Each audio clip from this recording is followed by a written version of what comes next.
What?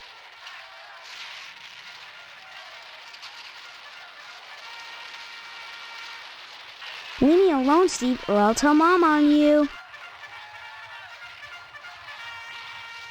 Steve, are you talking to me? Yeah, only I don't want to be, because I'm trying to watch my cowboy show. I'm sorry. Look, I'm telling you, I need your help.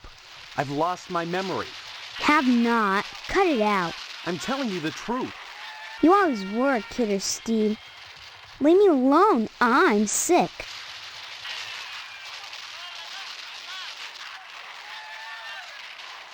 Have you noticed that your show is in black and white?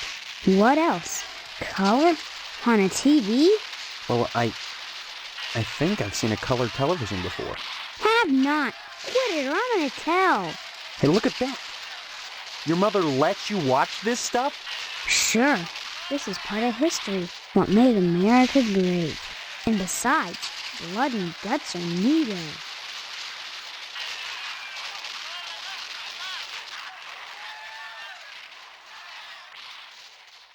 I'm glad you're catching on, Steve.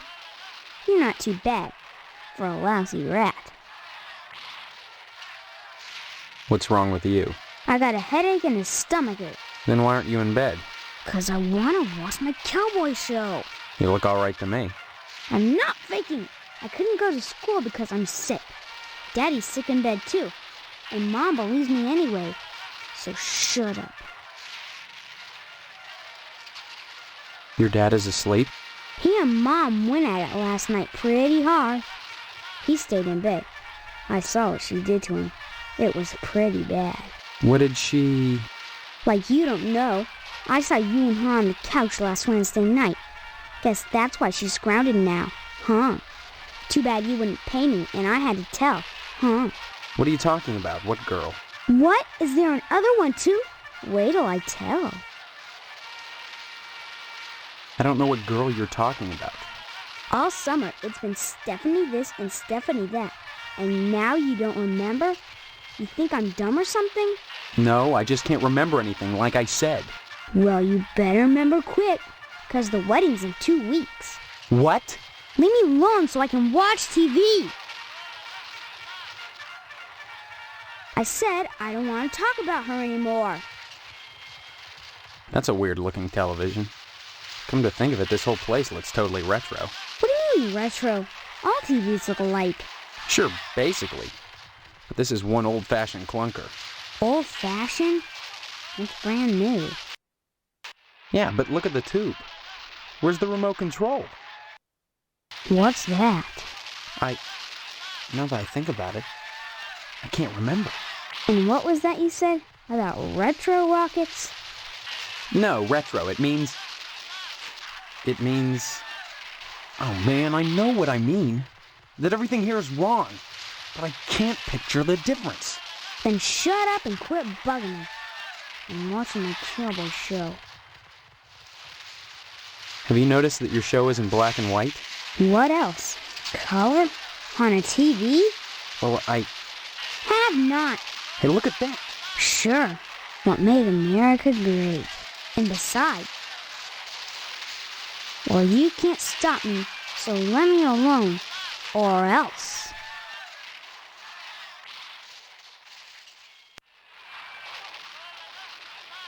Mom's in the kitchen, and if you bug me, I'll call her. Look, Do you know me? Wish I didn't, 'cause then you wouldn't be my brother. and I'd have your room, and all the presents at Christmas. Though I will soon enough anyway, 'cause you're a lousy rat. You're my brother? No duh. Listen, I don't mean to, bug you, but I can't seem to remember anything. Will you please just tell me who you are? Mom, Steve is bugging me. Steve, leave Hank alone right now. Why am I a rat? What did I do to you? You went and got all mushy on that girl, and now you're lighting out on me. Well, if that's the way you're gonna be, then you can drop dead. What do you mean I'm lighting out on you? First comes love, then comes marriage, then comes Steve in a baby carriage. What the hell are you talking about? Mom, Steve said hell. Young man, don't you dare use that kind of language in this house. How'd you like that? 'Cause you're lighting out on me to go off with that stupid girl. So tough it. I don't care anyway. I don't know what girl you're talking about. All summer, it's been Stephanie this... No, I just can't remember anything, like I said. Well, you better remember quick. What? Leave me alone. Good. Finally.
Well, hello there. How about some cookies? There's plenty of rejects in the trash.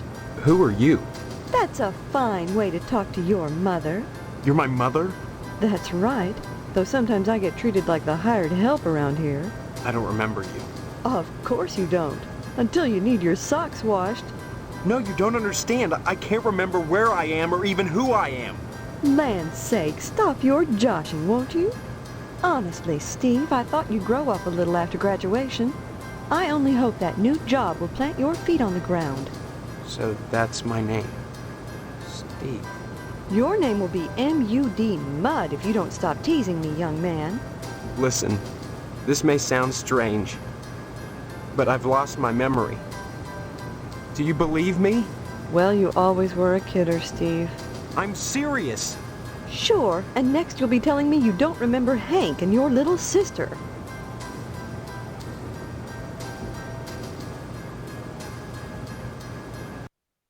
Hank? That kid over by the television? Your little brother is homesick from school today, and I won't have you scaring him with this amnesia poop. Is he really sick? Look at the show he's watching. Wouldn't you say he's sick? I'd make him stop, but oh, I'm so busy baking cookies for the Harvest PTA charity bake sale. It's on Friday, you know. I hope you're still planning on going. I don't know. I need to think. Honestly, skipping out of a charity affair.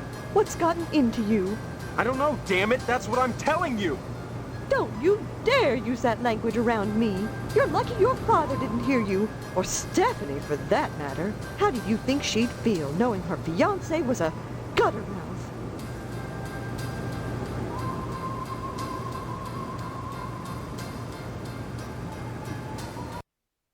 Harvest is a town unlike any you've ever known. In what way? I don't have time to go into it now.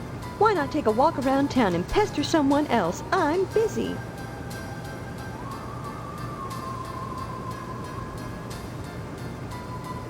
My father. He's in the other room. He decided to sleep in today. Now please let me get back to my cookies. The bake sale is on Friday, and yet you're baking the cookies now. Never put off till tomorrow what you can do today. But they'll be stale by then. That's why I'm throwing them away. And then cooking more? To replace the ones I throw out. Why? Well, I have to. No one's going to pay to eat stale cookies out of the garbage can. But you expect me to. Of course not, Steve. I wouldn't charge you. I'm your mother. Help yourself. What charity is this bake sale supposed to benefit?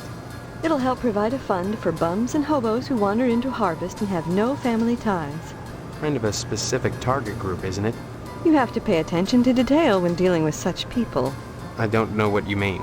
You will. The whole thing has been organized by the Lodge. Tell me more about this bake sale. Why is it so important? As I told you, many unfortunates who come to Harvest end up needing financial help. Why is that the town's problem? It's not a problem, so long as those folks are taken care of. It's the will of the Lodge. What lodge? The Hall of the Order of the Harvest Moon, Steve. It's just the finest place in Harvest, and the most exclusive. What's so great about it? Hard to say, since hardly anyone gets inside. But it wouldn't be so exclusive if it wasn't just wonderful. Just like the new Reynolds dishwasher with their patented auto-dry process, TM. I've never used one, but I know I want it. Instead of sulking around the house all day, why not walk over to the Lodge and apply for membership?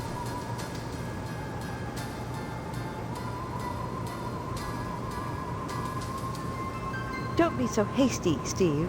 I think you'll find Harvest is a pretty dull place without the Lodge. You sound like the membership director. Don't be silly. I just want what's best for you, that's all. Harvest is a town unlike any... In what way? I don't have time to go into it. What lodge? The Hall of the Order of the Harvest Moon, Steve. What's so great about it? Hard to say, since... That's wonderful, Steve. If you got into the Lodge, you'd be the talk of Harvest.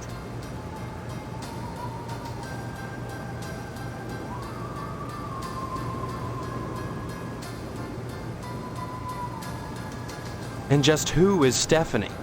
Don't you dare toy with that sweet girl. If you start in on her with all this amnesia poop, she'll think her fiancé is having second thoughts about the wedding.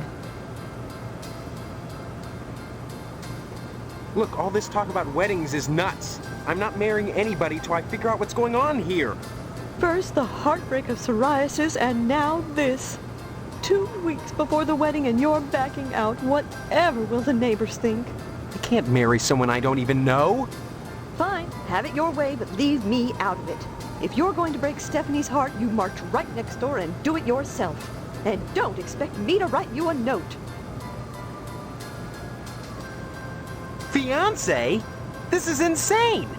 Oh, you're not having second thoughts about marrying Stephanie. Is that what this silliness is all about? Pre-wedding jitters? Can something like that produce amnesia? Stop this foolishness right now and count your blessings. Stephanie is great at cooking and cleaning. What's cooking and cleaning got to do with anything? Honestly, boys are so dense. What else is there for a wife but cooking and cleaning? You may not appreciate a hot meal on a clean plate when it's there, but if it wasn't, we'd hear about it soon enough, I'll bet. You're saying that's all there is to marriage? Cooking and cleaning? Well, you'll have to ask your father about that, but I'm sure Stephanie will do her duty when the time comes.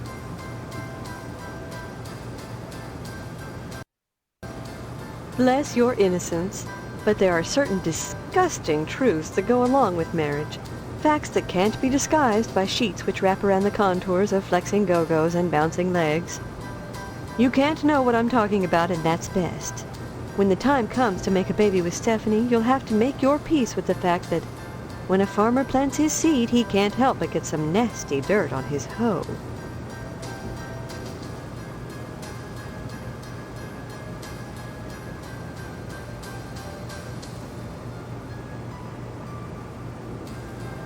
Stop speaking nonsense, dear. Don't forget to put the papers out for Jimmy. You know how he gets.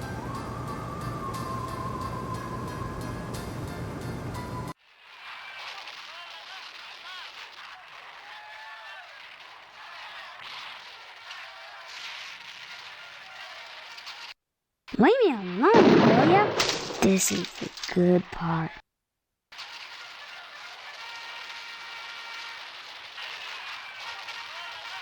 Gosh, all I know is I sure would like a look in there.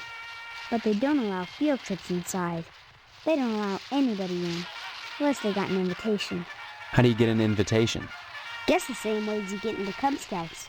When Mom signed me up for that, she took me down to the post office and had me write on the paper. The application? Yeah, I think they got lodge forms down at the post office. But forget about getting in. They're real picky. Good. Finally.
Hey, Steve, I'm Jimmy James. Remember me?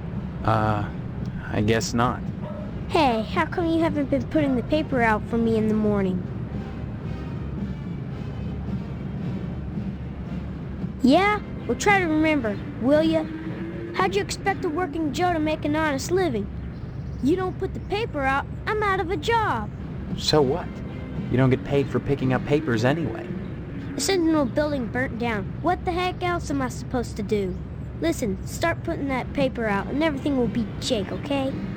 That's all I want. That and a pair of sneakers. Walking this route every day has worn holes in mine. Say, you got any spare sneakers? Whoa, that's great. Maybe we could trade. What could you give me?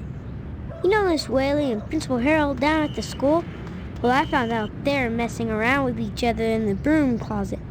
I can tell you when they meet and trade you some keys that'll let you catch them red-handed. What do you say?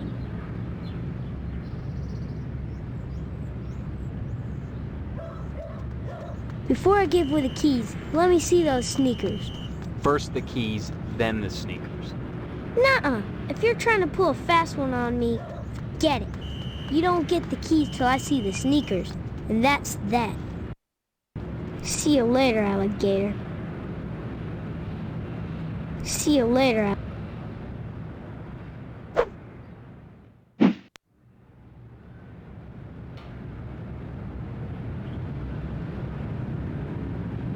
There now, see how easy it is? Things are so much better between us when you remember the paper in the morning. And let's keep them that way. See you later. Leave me alone, will ya? This is the good part.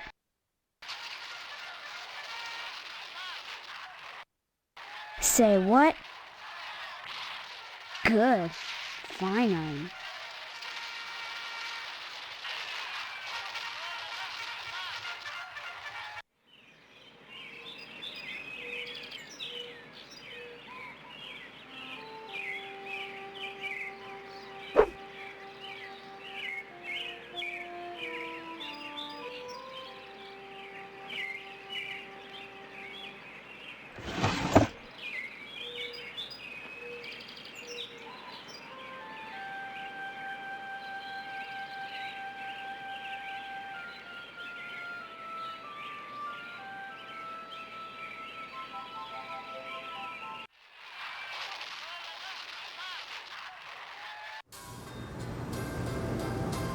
I told you I'm busy, Steve. Why don't you talk to Hank or go next door and visit Stephanie or go get an early start on your new job? That's right, a job. Your father has everything set up at the meat plant. After your honeymoon with Stephanie, you'll start out as a butcher in the slaughterhouse just like anybody else. Don't expect any favors just because you're the boss's son. Work at a slaughterhouse? My memory may be shaky, but I do know I don't want to spend my life as a butcher. You'll get used to it, Steve. Sooner or later, you'll have to. That sounds like a threat. Just a fact. Harvest is a small town, and if you want to be with Stephanie, you'll have to get your hands dirty. Jobs are scarce, so it's either work for your father or join the lodge if you can. What law? The Hall of the What's so... Hard to say. That's wonderful, Steve.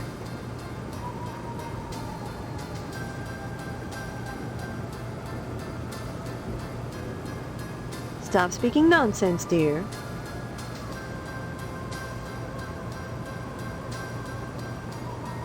Stop speaking Harvest is a town on... In what... I don't have time to... Don't forget to put the papers out for Jimmy.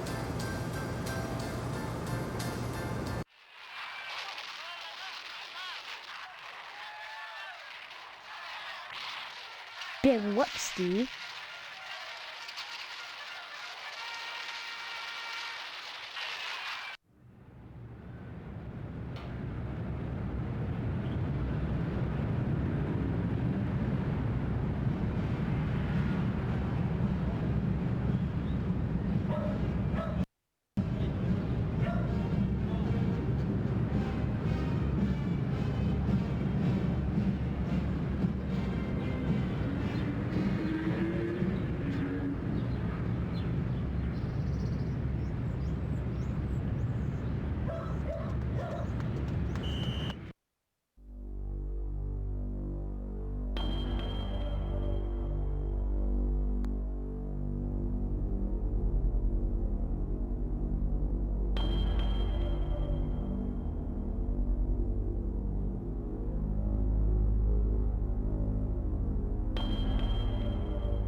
Yes?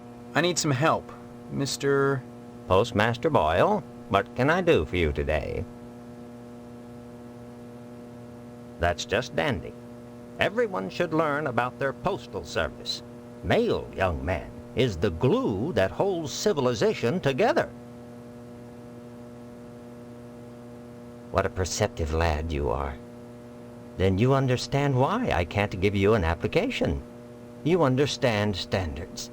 You understand the chaos that awaits us beneath the veneer of civilization. Unlike those fools that ran the newspaper building. They actually thought their paper more important than the mail, the glue. More timely. Turned everyone from writers to readers, and the glue suffered. I tell you, the newspaper building burning down was the best thing that ever happened to Harvest. It put them back in touch with the glue itself. They were writing again, till the TV station opened up. Now, maybe something needs to happen to the TV station, too.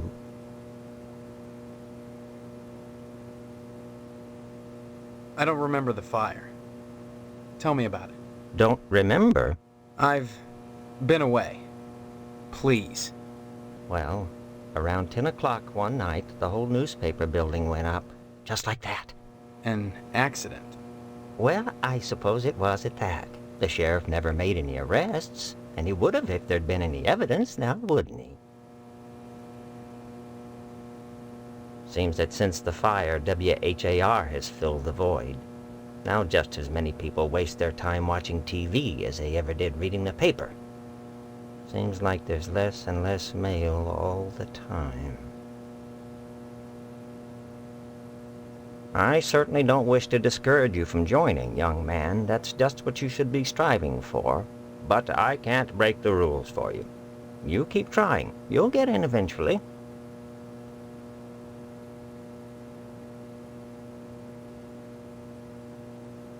I certainly don't wish to discourage you from joining. Next time you post, don't forget the zip code. Sorry, son, no time to talk. Neither rain nor sleet nor snow nor hell shall keep the mail from its appointed rounds. Next time you post.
Steve, how's your father? Is he better?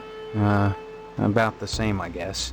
He's been away from work for weeks, and when I call your house, your mother won't let me talk to him. I haven't seen him either. This is a fine kettle of fish, I must say, though I am glad to see you taking an interest in the business in your dad's absence. Who are you? Aw, Steve, I didn't want to believe that amnesia hokum. Now you're saying you don't remember your pal Pat O'Reilly?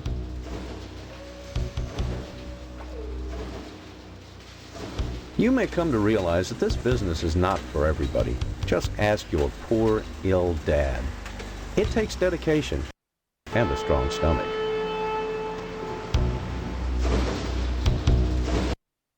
A lot of times, when I'm finished scrubbing up and digging the bits of intestine out from my fingernails, I must confess I don't have much appetite for red meat. But red meat is one of the principal food groups, and you've got to have it. So when you can do this all day and help yourself to a juicy red steak afterwards, then by golly, you can call yourself a butcher. Of course, amnesia would certainly help that, wouldn't it?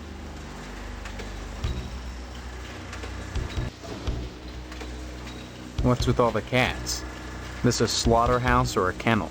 Oh, them? They eat the scraps, that's all. Yeah, but look at... Isn't there some kind of health department that keeps tabs on these things? Are you going to work at the health department, Steve? Or here?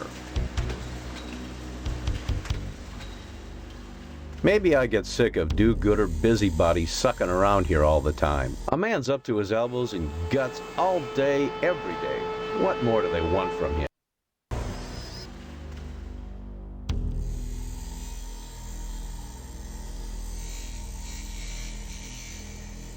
What exactly is wrong with your dad? I don't know. I wouldn't worry about it too much, Steve. You should be thinking about running the family business one day. That, getting into the lodge. Look, I'm not kidding about the amnesia. Why won't anyone believe me? Well, you always were such a kidder, Steve. I sure as hell don't feel like a kidder now.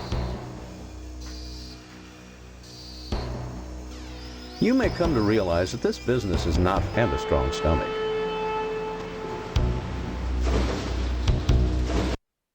A lot of times, when I'm finished, I must but red, then by golly, you can call yourself a butcher. Of course, amnesia would... Come to think of it, I don't see any cattle around here. Where do you keep the animals? Does it matter? The end product is all the customer cares about, Steve. And we only carry the finest meat. Only the juiciest cuts. Once you take over the business, you'll realize the importance of maintaining quality while cutting costs. We know what we're doing here, Steve. If we didn't, would the lodge use us to cater their affairs?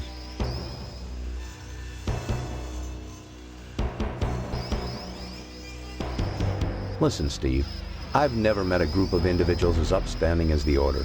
You ought to think about joining the lodge. You really should. There are certain tricks of the trade, Steve. Once your dad gets better and you start working in here cutting up the meat, you'll be privy to them. There's always cheaper, better ways to do things, if you're creative.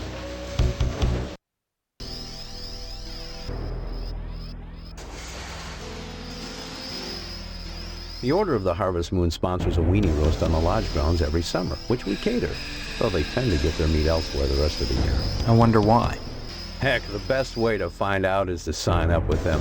They're a great organization, Steve. They do wonderful work, just like us butchers. They do what needs to be done and expect nothing in return. Then how do they support themselves?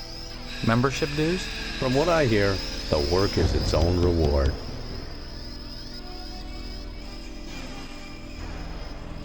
Don't be such a stranger, Steve, and my best to your dad.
Initiates may enter the Hall of the Order of the Harvest Moon. Did you say something? I did not speak, but my mind touched yours. Telepathy? But how? Only those who seek enlightenment want my attention. Do you hunger for true knowledge?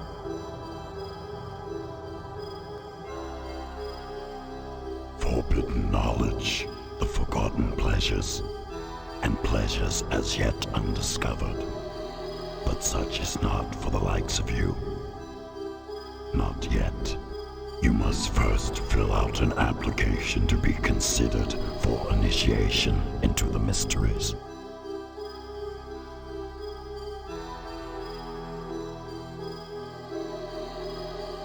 Applications are available at the post office. Postmaster Boyle disseminates them to the uninitiated. I do not sully my hands. Then I just fill it out and return it to you, or what? You may find it difficult to obtain an application. You will no doubt need to find some way to persuade Postmaster Boyle to give you one in the middle of the month, as it is against his rules. When you do, however, bring it to me, and if you are worthy, you will be put to the test.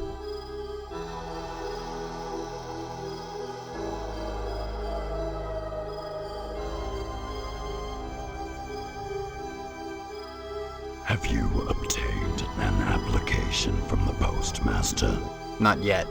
If you would find knowledge, you must seek it from the first realization of the wanting.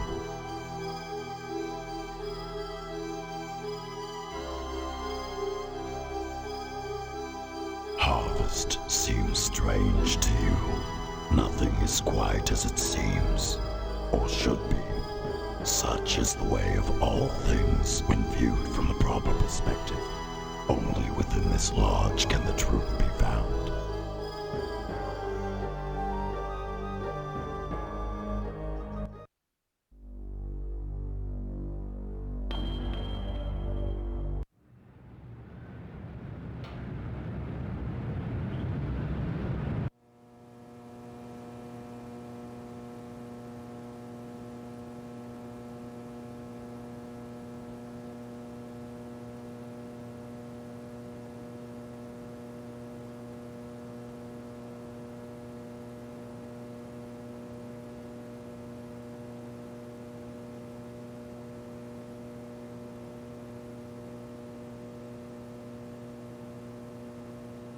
Sorry, son, no time to talk. Neither rain nor sleet nor snow nor hell shall keep the mail from its appointed rounds. I certainly don't wish to discourage you from joining, young man. That's just...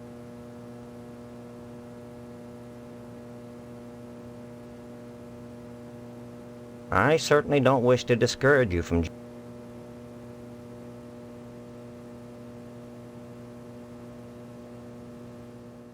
Don't mumble, son. Can't understand you. Next time you post, don't...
What were you thinking? Attacking someone like that? with so many witnesses around. You'll have plenty of time to think about it, boy. Somebody help me! What do you people want from me? Too late for that, boy. Ain't it, Sergeant? Indeed it is, Sheriff. Answers may only be found in the lodge, and you must be alive to seek them.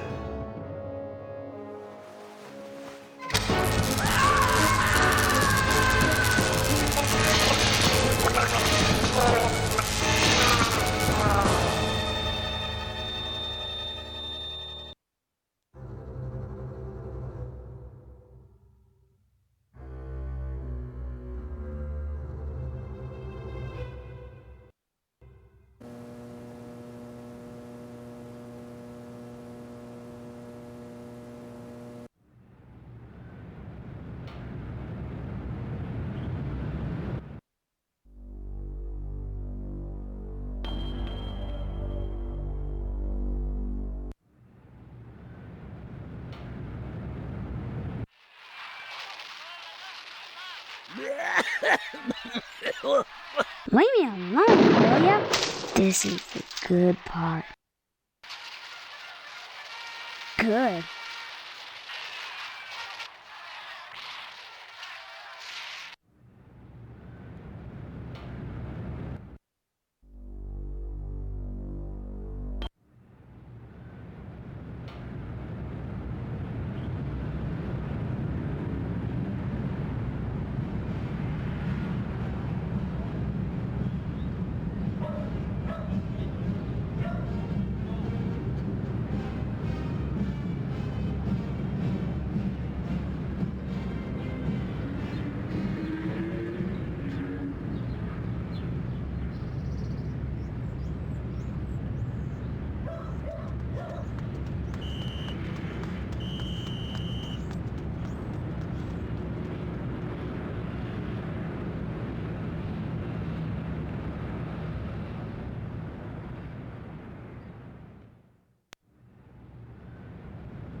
Can I help you, dear? Who are you? This is Phelps General Store, so who would that make me? Maybe you need to go back to Gein Memorial and have Miss Whaley teach you about logic. I'm fuzzy on a lot of things these days. My memory's gone. Pshaw, you always were a kidder, Steve. I'm serious. I need some help. Well, they say a sharp blow to the head is a good thing for amnesia, in which case I'd recommend Miss Whaley again. Then again, they say a good scare can jog the memory, in which case I'd advise you to visit the Sergeant at Arms over at the lodge. That man gives me the willies. Speaking of willies, how's your father? Don't know. My so-called mother keeps him locked in his room, and I can't get in. Care to buy anything today? Just point to whatever you want. I'm a little hard of hearing.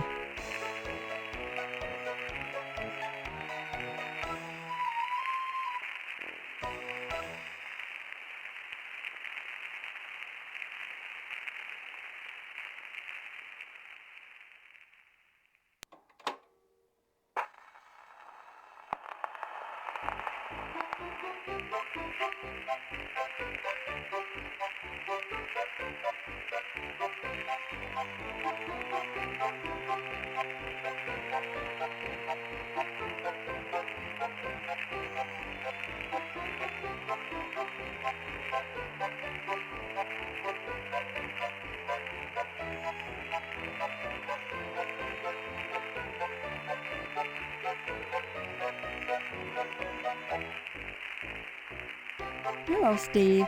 Care to buy anything today? Okay, dear. You check back if you decide there's anything you want. I'll be happy to help you. Come back soon.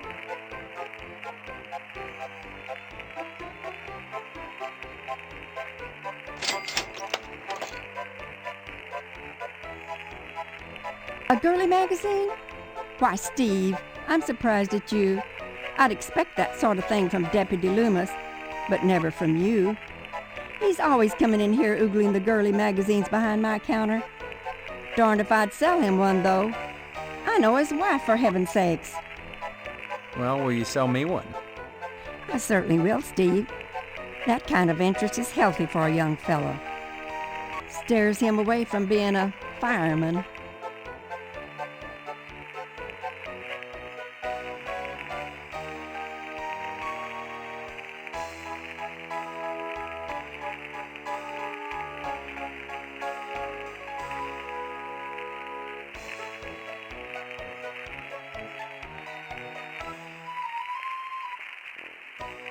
Hello, Steve. Care to buy? Okay, dear. Come back soon.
Howdy, Steve. Yeah. Howdy back, Mr. Pete Swell, Steve. Don't you pull my old leg now. Change your mind about that aluminum siding? What are you talking about? I really think you should talk your father into buying some. He can afford it.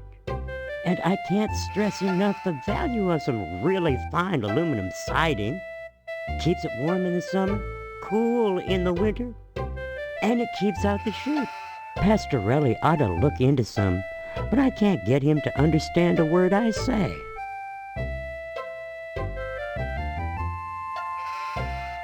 Pastorelli's a rube from way back.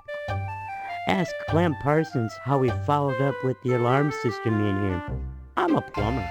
I could fix it for him, but he just won't listen.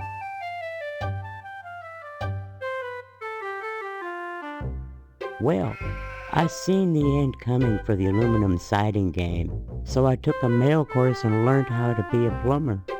Now, there's a business that never lets up. You'd be surprised what people flush down the toilet.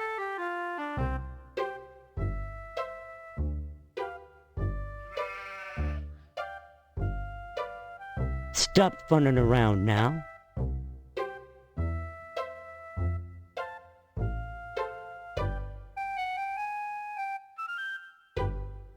Steve, aluminum siding can't get a fair shake no more. Started when those firemen came to harvest, filling people's heads with newfangled notions like color coordination and interior design. You can paint aluminum, you know, if you want to. But even so, I can't seem to move it anymore. Not even to a rube like Pastorelli. Thank God for the plumbing.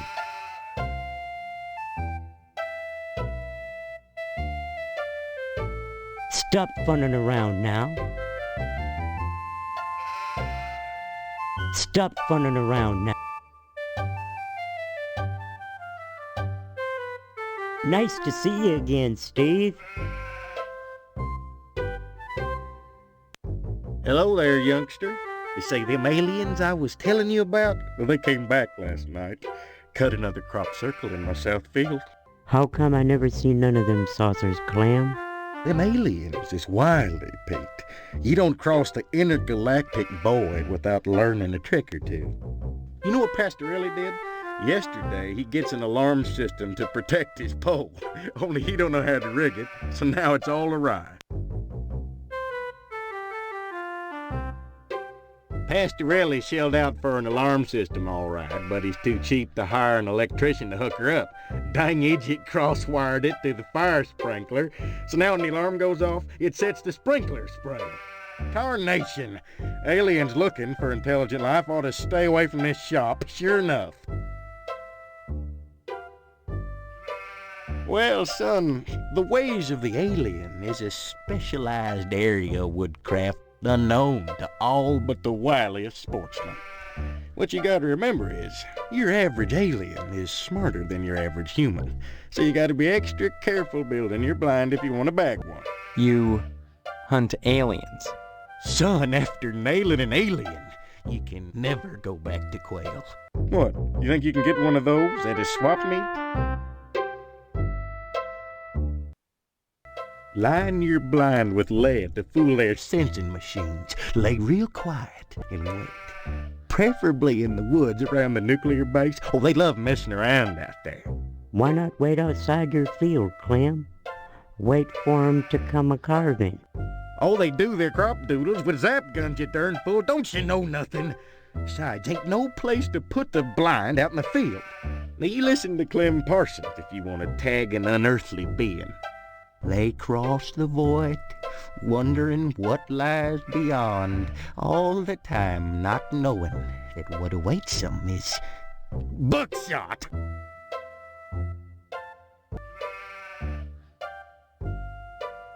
Pastorelli's a funny sort. Foreigner, don't you know? He cuts hair pretty good, but he don't know spit about nothing else. You just ask him to hook up an alarm system if you need convincing.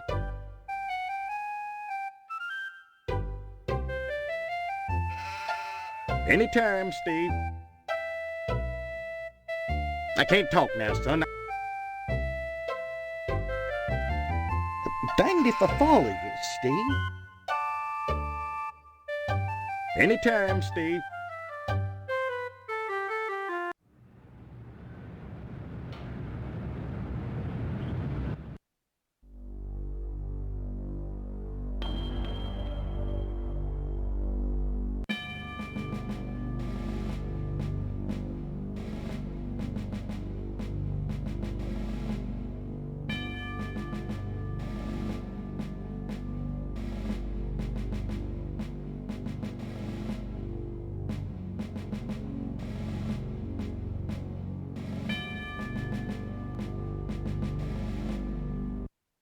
Halt! Who goes there? They tell me my name is Steve. All right. Section 21. Keep your distance, son. I wouldn't want to have to blow your head off. That makes two of us. So you're the amnesiac, huh? Just another draft-dodging ploy the way I see it. But at least you're not an alien. You see their ships every now and then. Sometimes Swell bags one in the woods. Who are you? Colonel Buster Monroe, commander of the Harvest Nuclear Missile Installation, keeping America safe from those who would dye our flag red, white, and pink. These are nuclear missiles? Goddamn right they are. Every one of them ready to rain death on the Ruskies. All I gotta do is hit the button and blammo! The price of vodka goes through the roof. Along with the vodka. Well, I suppose you have, safeguards against accidents? Safeguards? Don't be such a weak sister. There are no safeguards. This is the 50s. Then you have sole control of the, missiles. That's right. Been in charge here since WW2, when I got my lower torso shot off in the war. Those pennywaists in Washington wanted to stick me behind a desk. To hell with that. They owed me. I left my legs in Dusseldorf. They owed me. Of course, they felt that after the trauma of having to crawl from Germany to England trailing my intestines behind me, I was too emotionally unstable to continue in the military. That's why they gave me this nice cushy job and put me in charge of the nuclear missiles.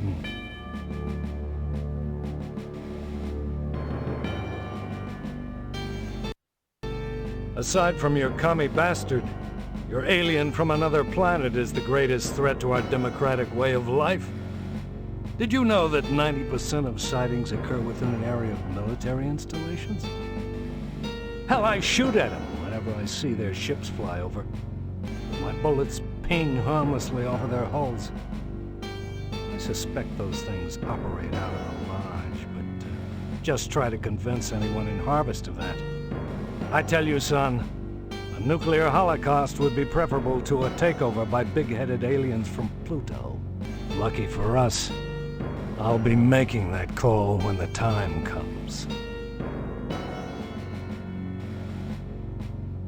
Son, when you've had your body shot in half, you know a thing or two about fear. You learn that when something actually happens, it's never as bad as you imagine it will be. Oh, sure, I can't write my name in the snow. I had to shell out a few simoleons for portable IV drips, colostomy bags, and so on. The pain is hardly what I'd call constant. I have my good days when I pass out completely. We're never asked to endure more than we're capable of handling, mister. Folks would die in a nuclear holocaust, but nobody would die who wasn't going to die anyway, sooner or later. And the rest of us? Why, we'd take a little R&R at the old radiation bunker, climb out in 2 weeks, and go back to work, refreshed and ready to contribute as productive members of society again. Makes me wonder why I don't just push the button and take me a nice vacation. Can you give me any reason why I shouldn't?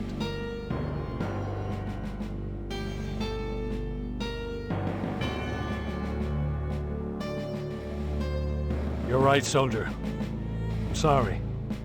Sometimes the intense pain clouds my mind. The kookaburras start whispering to me about the pretty mangoes in the high trees, and I know they can see me. They see all of us. Can't you hear them? Chattering with the llamas behind our backs? They want our cornflakes, but they won't take the milk! Have you lost your mind? You think you can toy with me just because I have no lower torso, you damn kid, you? Or maybe you're one of those commie bastards. Frankly, all these questions are making me a little suspicious of you. Maybe you're one of those pink-blooded Americans. Can you give me any reason why I shouldn't shoot you right now?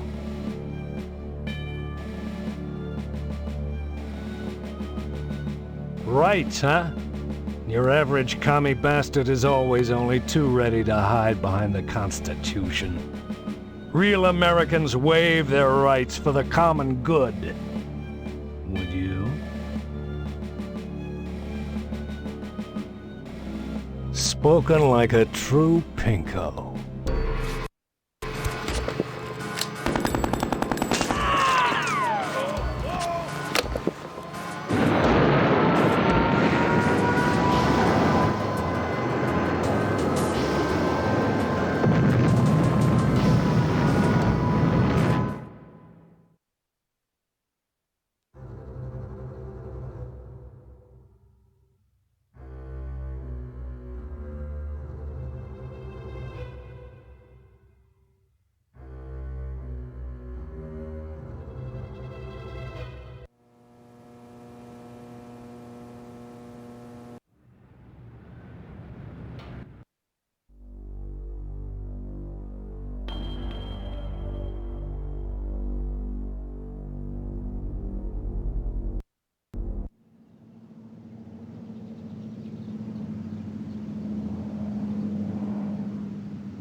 There he is, my future son-in-law. And how's he doing today?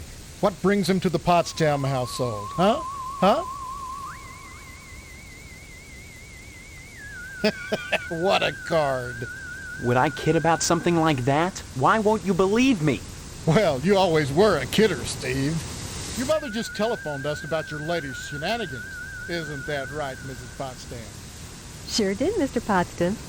You little rascal. Imagination's a swell thing to have, in small amounts.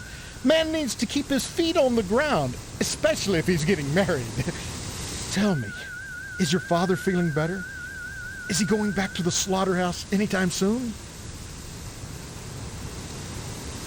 I haven't seen my father. He's locked in a room. I hear him moaning, but that's all. He's not going to die, is he? Like I said, I don't know. That woman, Mom, tends to him herself. Well, next time you see him, be sure to tell him that I said hello. And tell him that I'm praying for his speedy recovery. And also, would you remind him about the meat? Especially about the meat. Yeah, fine. If I see him. You should be more concerned. If he dies, then who's going to take over the slaughterhouse? Who's going to tend to the meat? I guess as his son, you'd take over. Right? I can't imagine a better job than working in a slaughterhouse.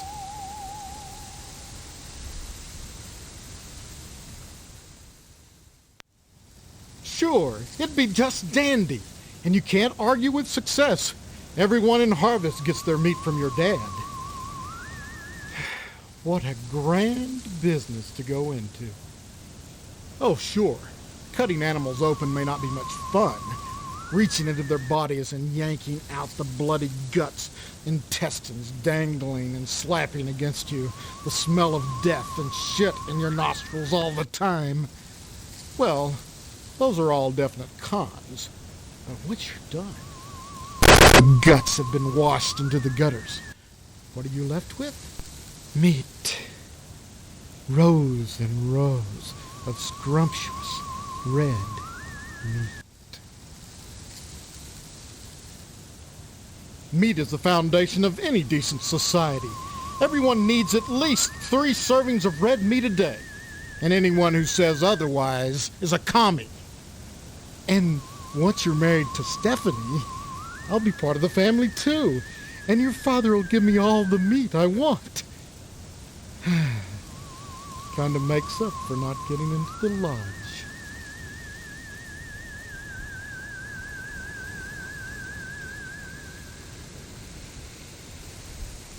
Well, don't look at me.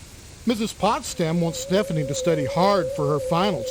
If it was up to me, you could go straight upstairs, but you know, the little woman, you'll have to ask her permission to see Stephanie. Sorry, Steve. The last thing I want to do is upset you and your father before the wedding. Not with the meat at stake. You will remind your dad about the meat, won't you? Tell me about this wedding. Well, it looks like we're going to have to hold the wedding down at the funeral parlor, since I'm not a member of the lodge. Mr. Moynihan has given his okay, and your father is going to cater the affair with plenty of meat. Moynihan is the undertaker. He also runs the Wayward Hotel. Since he's providing the space for the wedding, you might stop by and say hello to him, just to be sociable. But whatever you do, be sure to say hi to your father for me. Will you do that? Tell him hi, and remind him of the meat.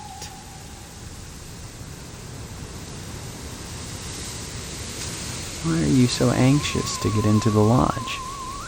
There's wonders inside. I've heard there's more meat in there than they know what to do. Now that you're of age, Steve, you might go down to the post office and fill out a lodge application. They're always looking for new blood.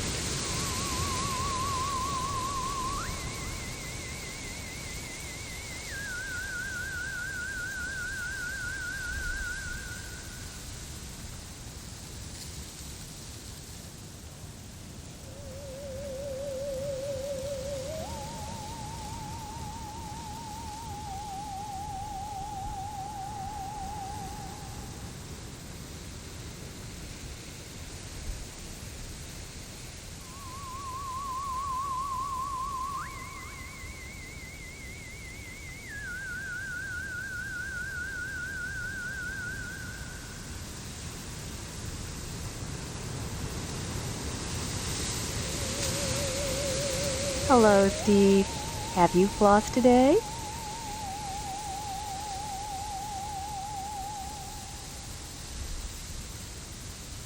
Honestly, you men can insult a woman without even knowing you've done it. What a horrible thing to say. You're both standing around baking cookies. Same kind of dress. Same pearls. So bizarre.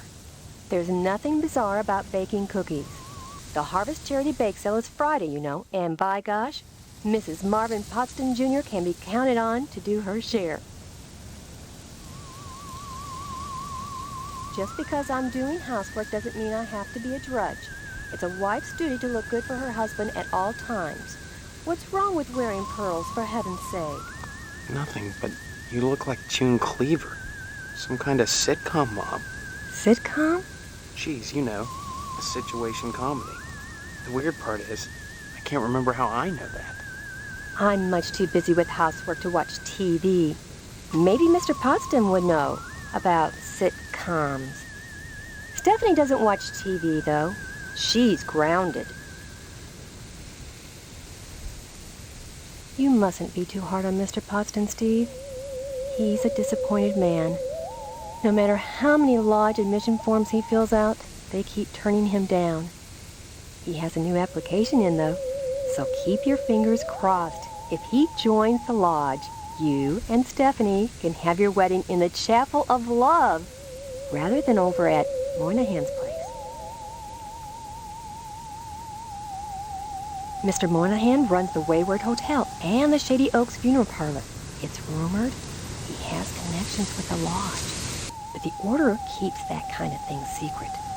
So Mr. Poston has tried to get him to put in a good word for his lodge application, but so far...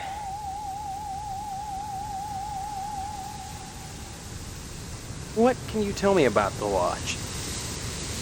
Just that they're exclusive and secretive. If you're curious, you ought to pick up a lodge application at the post office and take it over to the sergeant-at-arms. Isn't that a thought? Forget Mr. Potsdam. If you became a member of the order, we could hold the wedding inside the lodge. My, wouldn't that be lovely? Tell me about this wedding. Well, it's set for 3 weeks. We're holding it over at Shady Oaks, Mr. Moynihan's funeral parlor. Say what? Now, I know it's not a very romantic place, but there's nowhere else to hold it, thanks to Mr. Potsdam.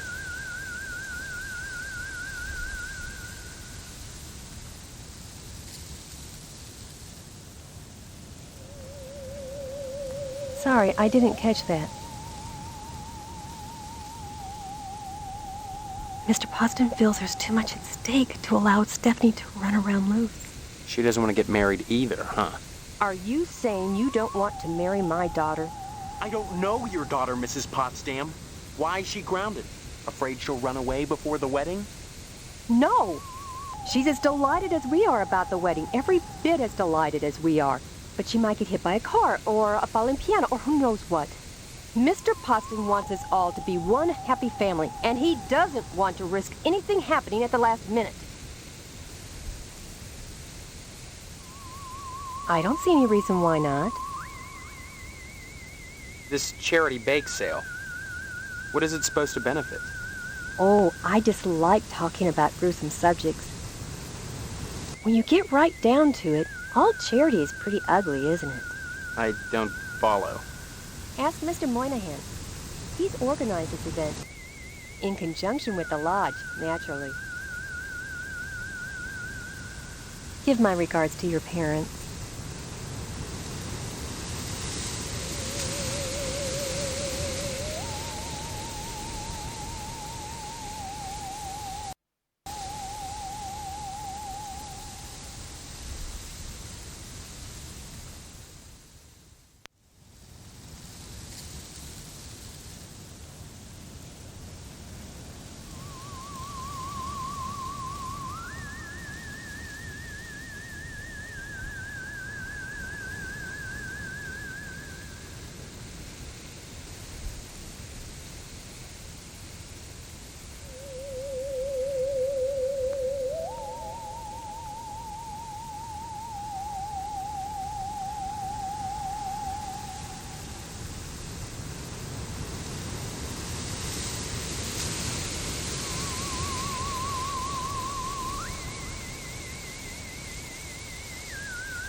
Who are you? What are you doing in my room? Haven't you heard? We're getting married. So, you're the one. Steve, isn't it? You mean you don't know me? I mean, I don't know anyone. I don't remember anything. How many times do I have to say it? Just one, Stephanie, because I can't remember a damn thing either. Really? Oh God, I thought it was just me. You're not alone. Can you tell me what's going on here? Those people downstairs have locked me in my room. They say I'm grounded until the wedding.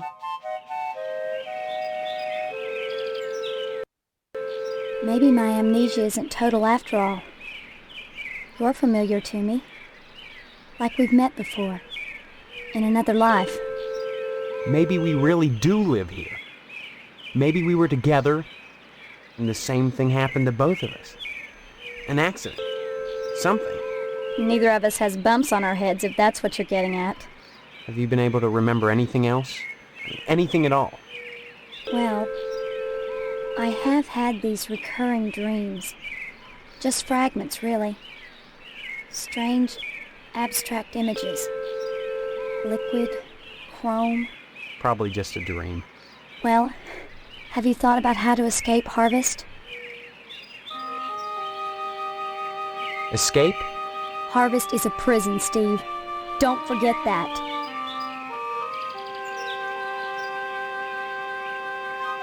Of course I'm right. Everything in Harvest seems to revolve around this damned lodge, this Order of the Harvest Moon. They're responsible for this insane bake sale that's coming, and for the Harvest blood drive, too. When people talk about the lodge, it's always in this hushed, reverent tone. Mom keeps telling me that women can't join, but she keeps pressuring me to get you to join. She's not the only one who wants me to sign on with the lodge. That's probably the worst thing you could do. You think the lodge is some kind of trap? I think all of Harvest is a trap. If that's true, maybe joining the lodge is the way out. Look, why not explore the town a little? I can't get out of here, but if I could, that's what I'd do. Maybe you can figure out what's happening here without going anywhere near the lodge. You're really afraid of the lodge, aren't you? I look at that building, all lit up at night, and I get scared. I mean, look at the damn thing. Seem like a harmless bunch of Masons to you?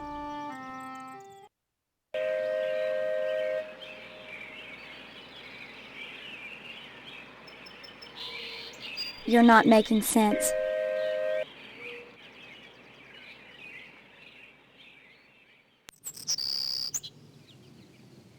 You're not making sense. Come back and visit me soon, okay?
It's not often that I get visitors. I am Tetsuo Crumb. The ignorant of Harvest call me the Wasp Woman, a pejorative, no doubt. want, born of fear and a poverty of imagination. I don't understand. The politics of honey, the Judeo-Christian rites of sacrifice and conventional taboos against unbridled pleasure are all responsible for the prejudice against wasps.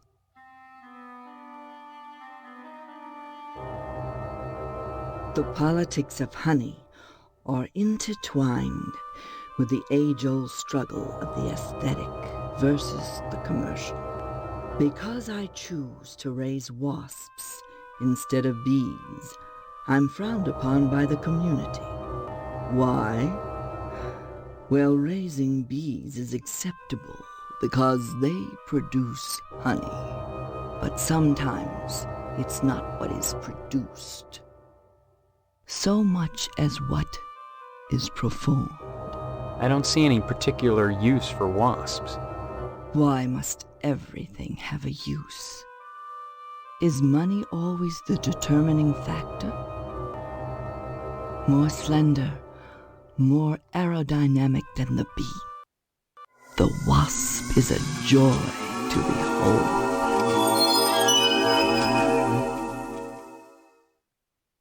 Beautiful and juicy. Isn't that enough to compensate for the little drawbacks? Well, as you can see, the little darlings do love to sting. Another source of prejudice for the masses, and another reason to love them. Bees are like animals. They sting only for a reason, for sacrifice. They have no conception of individual sensation, of pleasure. When a bee stings, it rips itself apart and dies for its audacity. This appeals to those raised worshipping a god that demands sacrifice and atonement. But the wasp is promiscuous. They are not as sympathetic to the masses because they don't die when they sting. They live to sting another day, and they take pleasure from it. Yes, a great deal of pleasure. The wasp is a sensual being, not a laborer, hedonistic instead of industrial. Some think them quick to anger.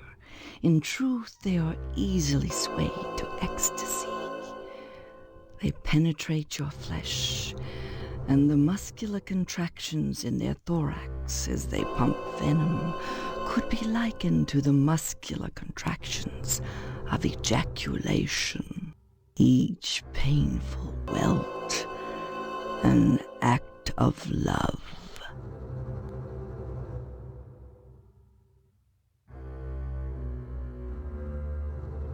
Regard the wasp.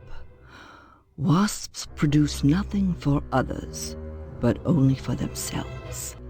Wasps build nests and more wasps, nothing more. They spread into eaves and attics, not to make honey for supermarkets, but to buzz and rustle on their own paper, perpetuating their own agenda, growing stealthily, surely, the most relentless of insects.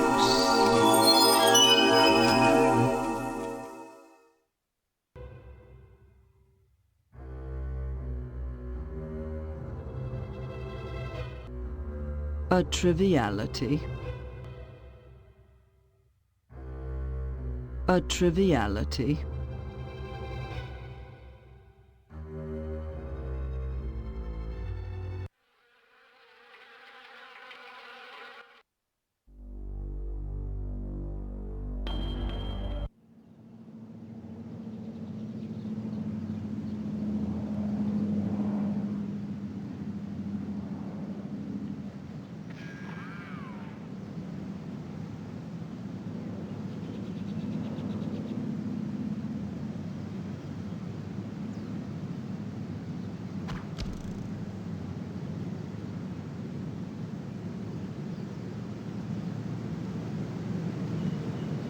Hello, Steve.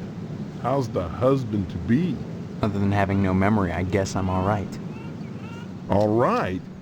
You should be ecstatic, considering what you're getting into, if you haven't gotten into it already. Speaking of which, I heard Stephanie was grounded. Her daddy's worried about getting his meat. So if I were him, I'd be more concerned about Stephanie getting some meat. Right. And you are? You always were a kidder, Steve. I'm Mr. Johnson, remember? Glad you stopped by. Just got finished waxing the Tucker. I could use a little relaxation.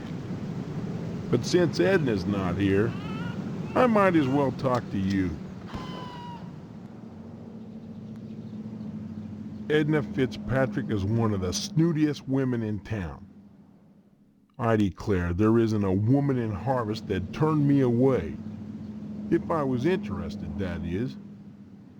Just because she owns DNAs, she's got all these highfalutin ideas about independence, and her with a little girl to raise. That child needs a father. And Edna, well, she needs a good hard penis. What makes you so sure she needs a penis? You saying Edna's getting it from someone else? Like maybe that damn Sheriff Dwayne? He's over at DNA's diner every day from noon to 1, eating his dadgum pie. And I got a feeling he'd like Edna for dessert. Sure, it's the only diner in town, but I'm sure he's got more on his mind than food. I'll admit DNA's diner does good business. But money isn't everything to a woman. Can money keep you warm at night? Can you wrap your thighs around it? Or rake bloody gashes in its back with your painted hollowed fingernails? Edna? Edna! So, how's Stephanie? Speaking of Stephanie, I still haven't gotten an invitation to the wedding yet. I don't have anything to do with that. That's okay. Personally, I'd prefer a pass to the honeymoon. You could use the back seat of my Tucker for the maiden voyage. It's plenty big, believe you me. I'd drive you around, and I wouldn't look in the back seat, I guarantee it. Though if you'd like to come up front and take the wheel a while, I wouldn't say nay. Heck of an automobile, isn't she? Damn shame I have to sit out here and watch over her all the time. But if I didn't, those stupid kids might scratch her up playing ball.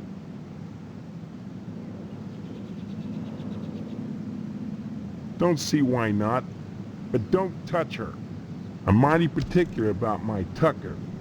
I had the garage remodeled like a fortress, so I could lock her up at night and get some sleep. I'm sure she's safe enough inside. A few months back, someone broke into my house, trying to get into the garage. I had to gripe like hell before the sheriff agreed to start the evening patrols and instigate the curfew.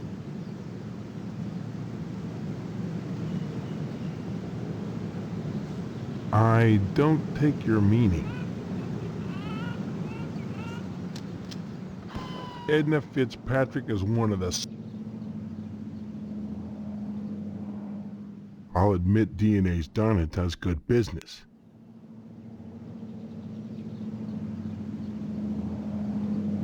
Karen's only 5 years old. Since Mr. Fitzpatrick passed away, in Edna's arms and legs, I might add, Edna's been raising Karen on her own. What a shame. To deprive a little girl of a positive male role model, and her mama of a fine, stiff penis. Bye now.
Stephen.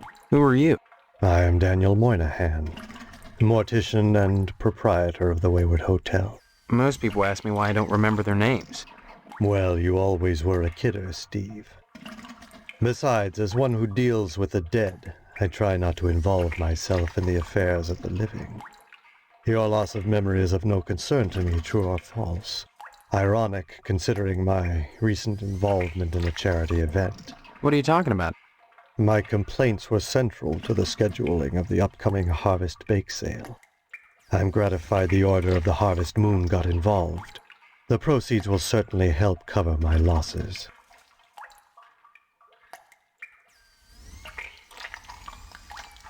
This bake sale is a joint effort of the Harvest PTA and the Order of the Harvest Moon. The proceeds will be used to set up a fund for transients.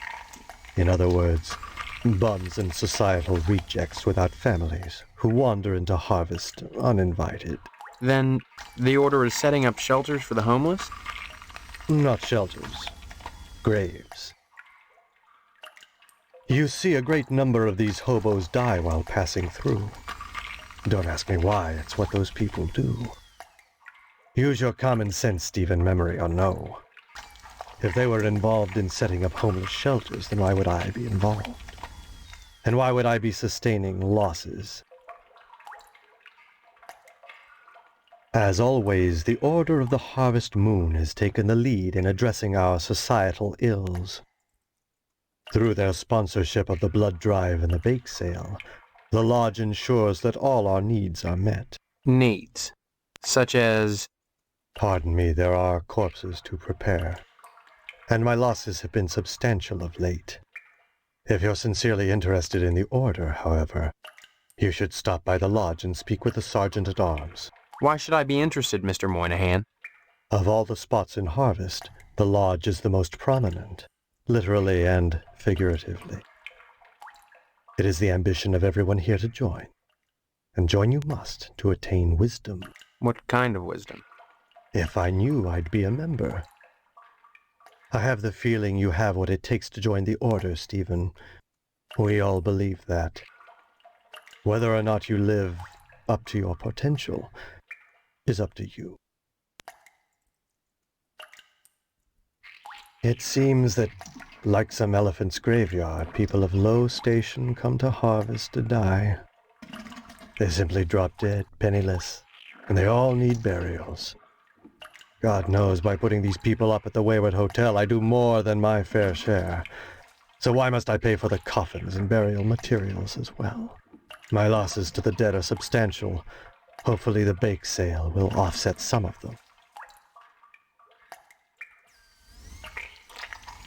As owner of the only hotel in town, I do my best to accommodate any hobo who straggles into town, vacancies permitting.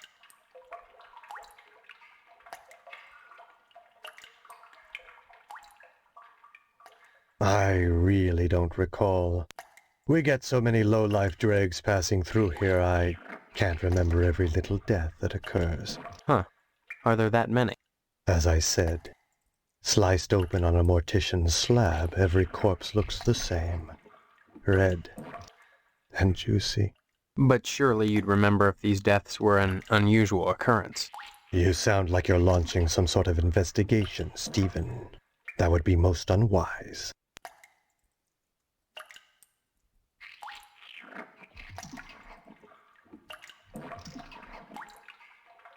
Yes, I prepare them. I use this astro glue to close my autopsy incision rather than sutures. It's much faster, more efficient. Of course, it only holds for a short while, but once they're in the ground, who cares if they split open? They will anyway. The pressure of the gases and the worms pressing outward, rupturing the cavity open. So why bother with fancy needlework? A cold-blooded approach. But what of my losses? Do you realize if it weren't for the efforts of the Order of the Harvest Moon, the bake sale and so forth, even with the Wayward Hotel, I'd be hard-pressed to stay in business?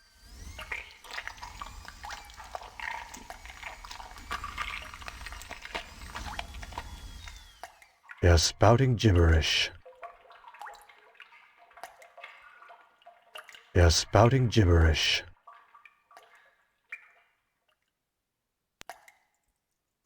I'd say it's been a pleasure, but I find the company of the living so wearisome.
Young man, we really have nothing to say to each other. I have the feeling your image shall soon adorn my slab, and I'd rather not know the face of the meat I'm slicing.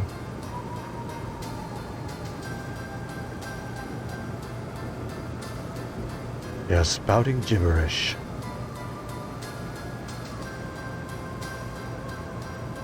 You're spouting gibberish.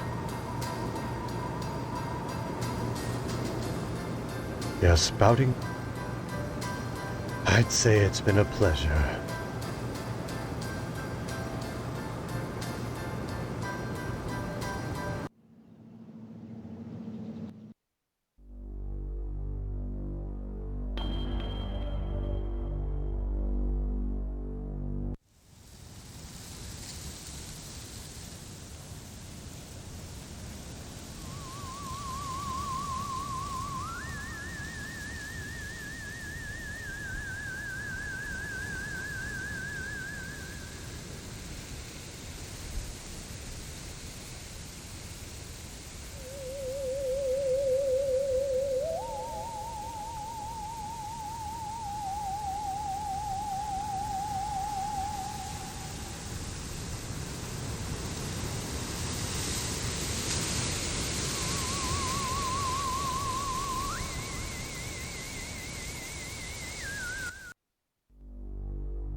Please excuse the mess.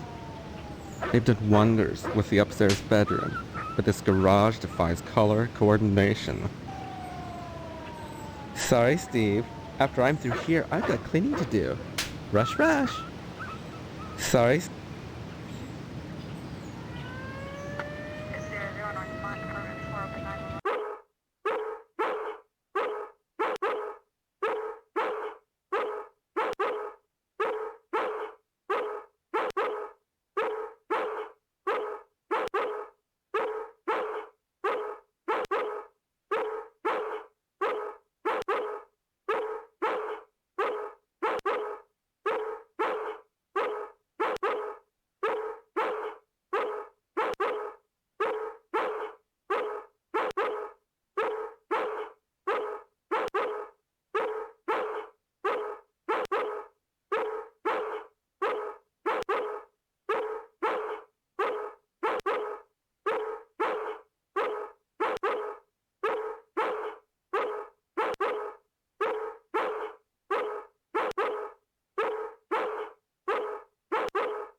I don't converse on the job, Steve.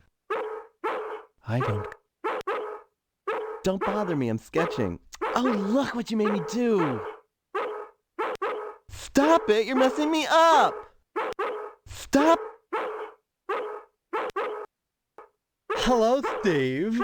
Welcome to the House of Flame, as we like to call it. Oh, cut it out, Spots, honestly. Once he gets barking, a good piece of meat is the only way to shut him up. There you go, Spot.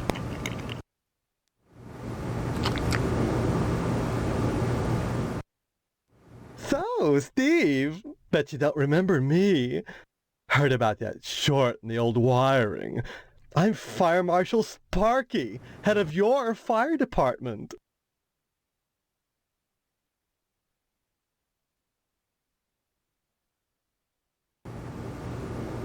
Please, it's not the subject, it's the process. Don't be such a party pooper, Steve. We're talking about art. Besides, we haven't had a fire in Harvest since the newspaper building burned down. Though I'll admit that the Wasp Woman's place is one big accident waiting to happen. Isn't that right, Spots?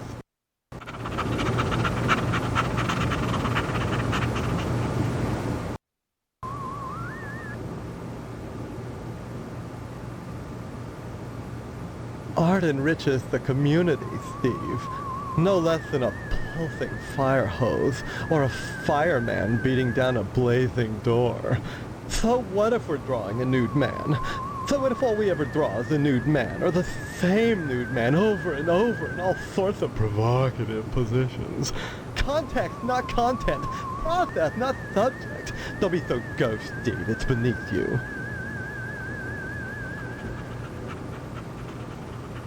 A dreadful affair. You wouldn't think that a brick and steel building with a sprinkler system could go up that quickly.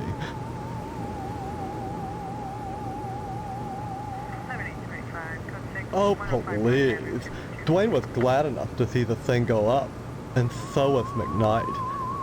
If you could get into that safe in his wall... Forget it.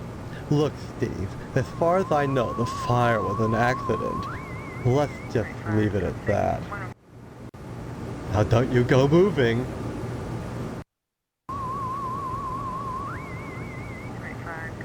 Some people think all we do is sit around, fetching examples of manhood for our own amusement. Nothing could be further from the truth. Why, just the other day we cited Tetsuo Crumb for fire code violations.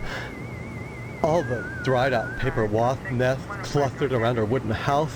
Why, it's a chemlog just waiting for the right faggot.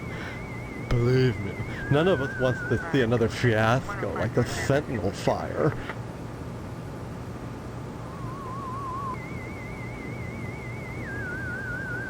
Come again?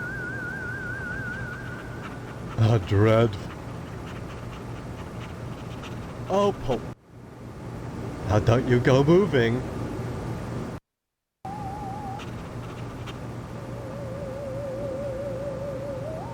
Spots is a dandy watchdog, but like the rest of us, he has one awful vice. None of us can resist a nice cut of meat.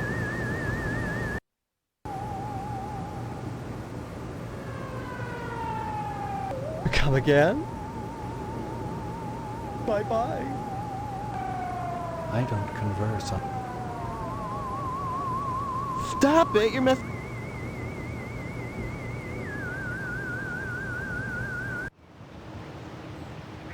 Sorry, Steve. After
That's the evidence room, where we store items lifted from crime scenes.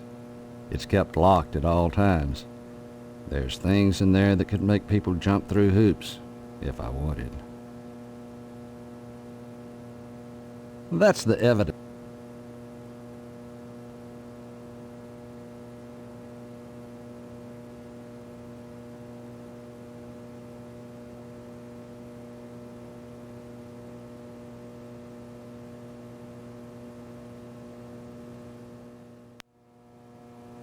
Hello, Steve. Let me introduce myself. I'm Sheriff Dwayne, and this here's Loomis. Pleasure, I reckon. Then, we haven't met before? Of course we have, but I heard about your alleged amnesia and figured I'd play along. I sure hope this is just a prank, and not the start of some insanity plea. Keep your nose clean, or you'll wind up in jail, and that's no place to hold a wedding. Why do you want to break your poor mama's heart with all this amnesia bunk? I'm telling you the truth. Why won't anyone believe me? Well, you've always been a kidder, Steve. Yeah, so everybody keeps telling me. Boy, you need to stop all this funning and get serious. You've got a wedding coming up soon. Heck, you should be thinking about your career and about joining the lodge. Amnesia or no, you can't have forgotten you're about to marry the prettiest little thing in Harvest. I think you and Stephanie are perfect for each other. I just hope her father's disappointment doesn't spoil everything. Disappointment? Mr. Potsdam wants to hold the wedding in the lodge, but he'll never get in. Like all the rest, he's always hanging around the post office the first day of the month, waiting for Boyle to bring out that month's lodge applications. And there's always a long line, never enough applications to go around, and even if you do get an application, chances are you're right out of luck. Fewer called to the order and even less accepted. And Potsdam, well, they've turned him down so many times, unless he does something radical, he'll never get in.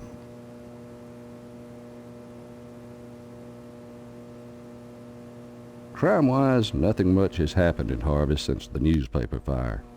Oh, sure, every week or so we get the odd transient dropping dead, but other than that, it gets pretty slow around here. Sure, you remember. The Sentinel building burned down about 6 months ago. That's what I'm telling you, Sheriff. I don't remember anything. Why won't you believe I have amnesia? Well, you've always been a kidder, Steve. Anyway, the fireman said the fire was caused by arson. I never caught the perp, though. But we found the gas can that was used. Yes, sirree, Bob. It's in the evidence room. Loomis, that's classified. Darn it. How many times you gonna have to tell me to keep my mouth shut, I wonder? Sorry, boss. You've got the gas can in the evidence room? Did you dust it for prints? You've been watching too much TV, Steve. Heck, who can make out all those curvy lines anyhow? No, it's sitting in there gathering dust, clean as the day we found it, just in case I ever need a spare gas can. That case is closed, Steve.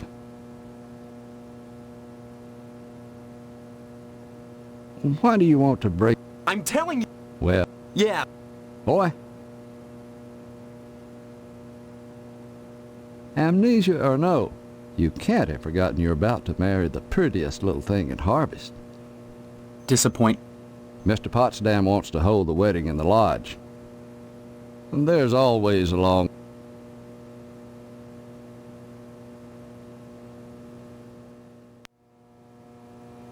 I don't mind telling you, I'd never get anything done if not for the lodge's efforts.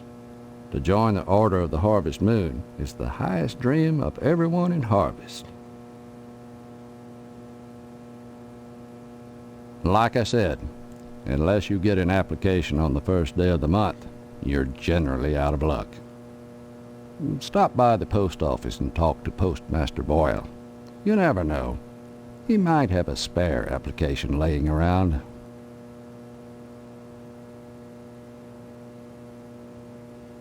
Stop on by any time, Steve. Anything I can help you with? Help yourself. Speaking of which, you're real lucky to be marrying Stephanie. She don't look like a good woman.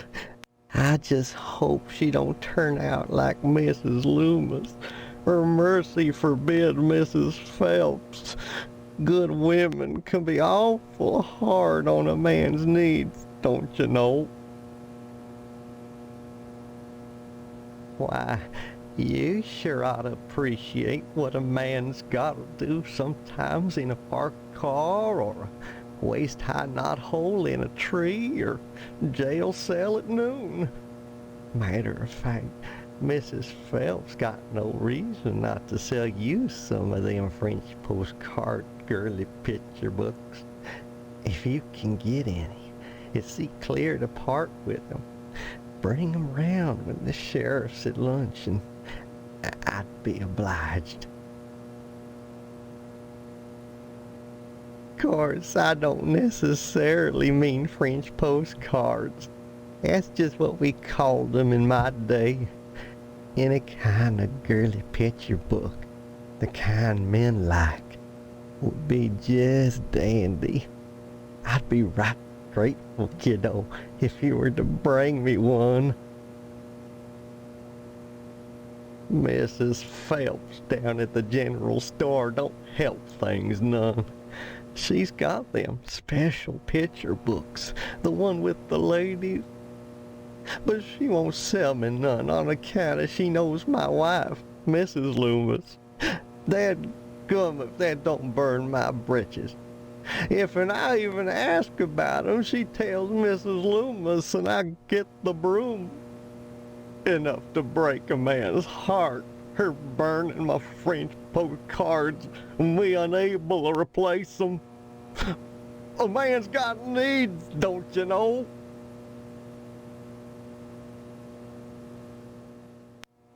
Don't know what you mean, kiddo.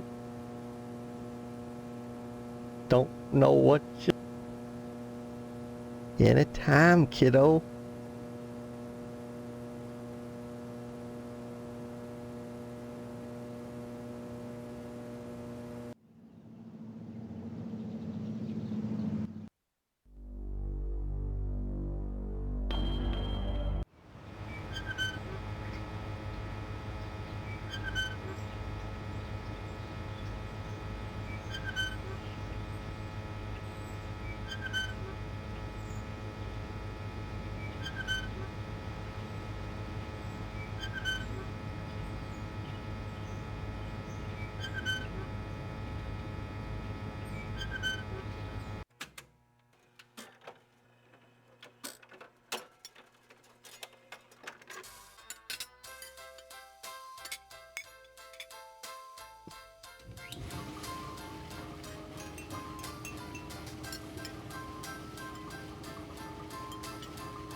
Hello there, Steve.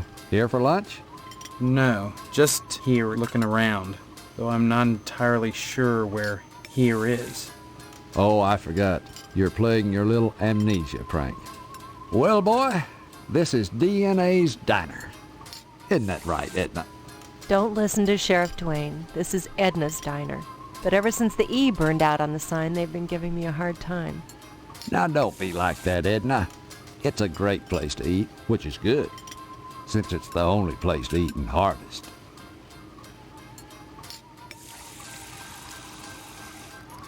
I don't mind telling you, I'd never get any. Like I said, unless you stop on by any time, Steve. Oh, Steve, what are you doing, sneaking up on me like that? God, for a second I thought you were Mr. Johnson. What would you like to order? Sure. And my name's Edna Fitzpatrick. I'm not the one with amnesia. Then you believe me. Well, you always were a kidder, Steve. I guess I've changed. I'm not kidding. Now, Steve, faking amnesia won't help anything. If you don't want to marry Stephanie, then don't. But don't play sick, for heaven's sake. I'd expect that from Karen, not an 18-year-old. You've met Karen, my 8-year-old. Other than the diner, she's all I have.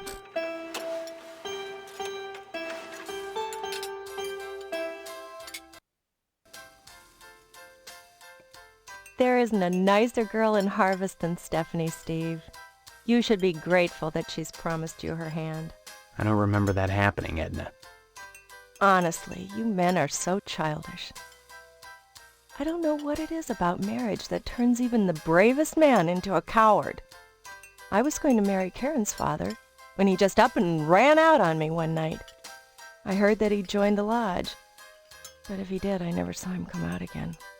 Even Sheriff Dwayne wasn't able to find out what happened to him.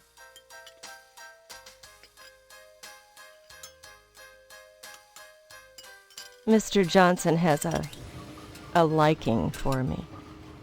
I call it a crush, but that's too innocent a word.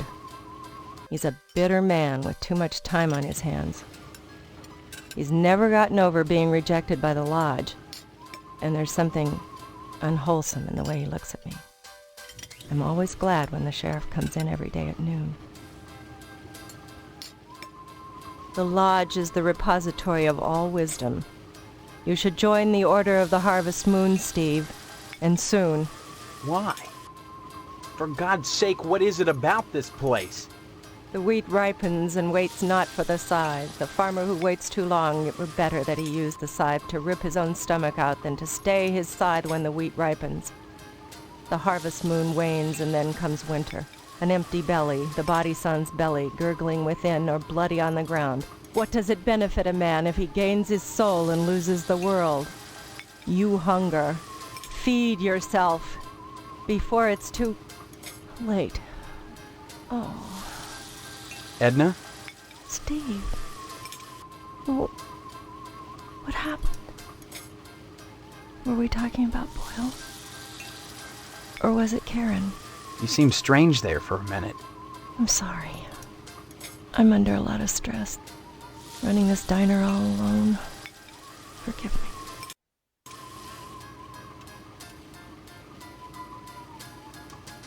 Sorry, I missed that. Too noisy in here. Stop by anytime, Steve. Hi, what's your name? Karen, What are you doing?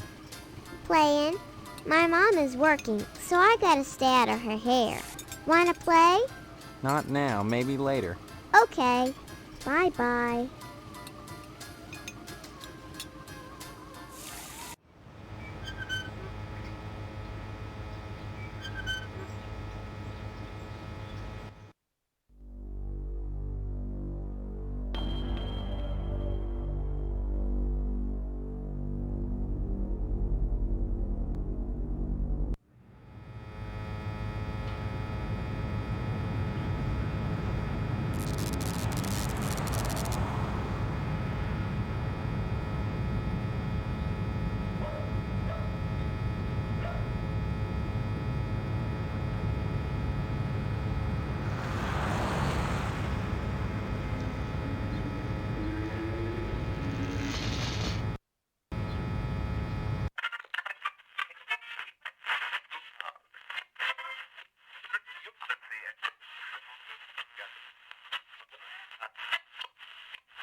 Stay tuned, buckaroos. There's more to come on Range Riders Cowboy Roundup.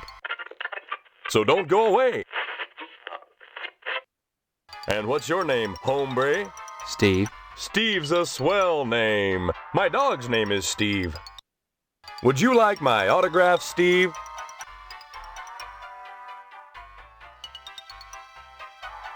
You'd want to talk to Mr. McKnight, buckaroo. I'm just Range Rider, the Cowpoke's Cowpoke. You gotta excuse me, youngin'. I gotta ski-daddle to the watering hole and back before the commercial's over. Violence? What about it?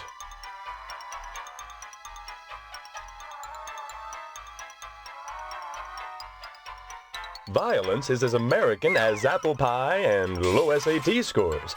Where would we be right now if the cowboys hadn't gone out west and butchered innocent people to steal their land? Answer me that, Mr. Know-It-All. But what about studies that have shown that children become more violent when watching violence? Buckaroo, I ripped the guts out of godless heathen Injuns. Most kids don't see godless heathen engines on a regular basis, and if they do, they better either get their eyes checked or do like old Range Rider and shoot the bejesus out of them, lest they want to go untreated for psychotic hallucinations, or wind up with their scalps hanging from a buckskin belt. Oh, shit! Ow! Shit on a stickeroo!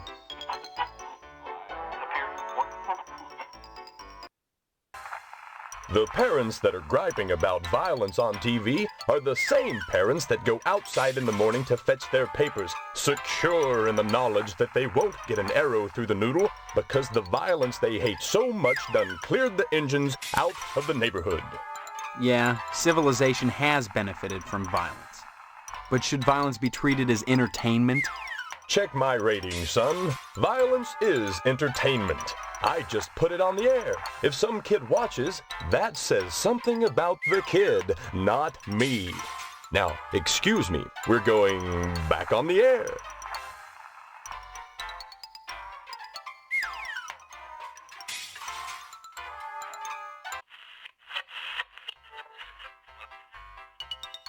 Can't talk now, buckaroo. We're on in just a sec.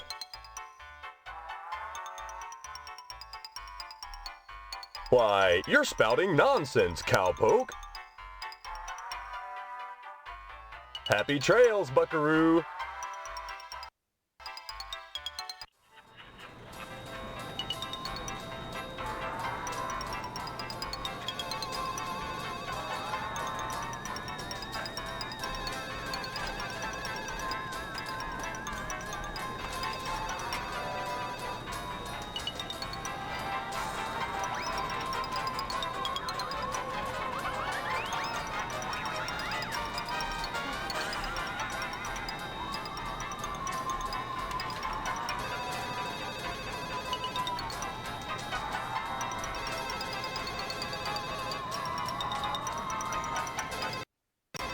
Hey, Sport.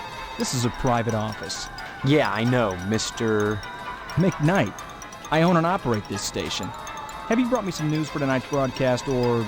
I've lost my memory. That's news. The hell it is! You always were a kidder, Steve. Any real news to tell me? Actually, I was just wanting to know more about the TV station. Hey, WHAR is the only television station in Harvest. Since the old Sentinel went under, what with the newspaper building burning down and all, we're golden. Nobody competes with us, Sport.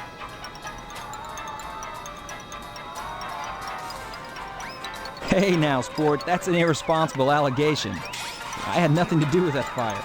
Just because WHAR may have benefited from it and I danced on the ashes a little doesn't mean I torched the place. You can ask Sheriff Duane if you have any doubts. You seem awfully touchy on the subject, Sport. I'm touchy when people try to muscle their way into my business. I'd appreciate it if you'd leave my office and don't come back. Don't hurry back.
Steve, good of you to drop by, big guy.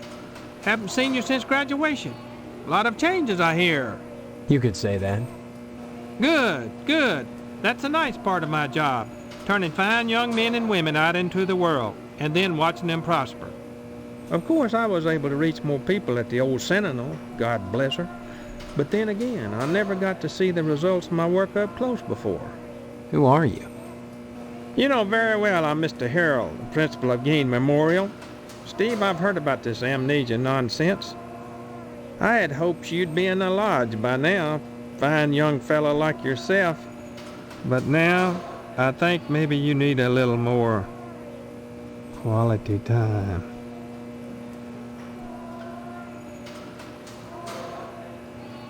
What do you mean, quality time? Some, like Miss Whaley, favor stern discipline, corporal punishment, as a means of socialization. Myself, I temper discipline with love. Quality time can be such a warm, sharing experience. After just a few sessions, you'd stop this amnesia nonsense and become a productive member of society and a fit candidate for the lodge. You turned out pretty good, except for that amnesia nonsense. It's not nonsense. Well, you always were a kidder, Steve. Maybe you need a little straightening out. Oh, the things I could do to you. You'd be a much finer young man with just a little quality time.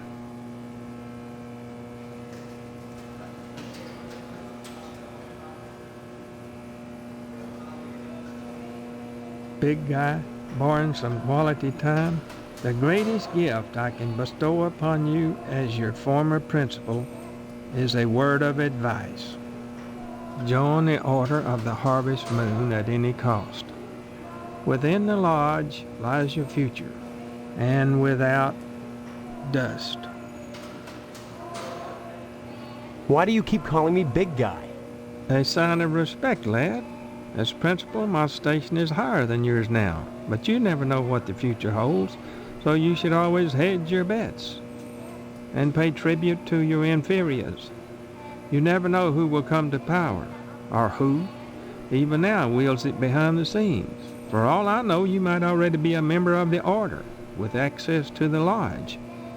If that were the case, you'd be my superior, and I'd be all that much better off having shown you respect and spent some quality time with you.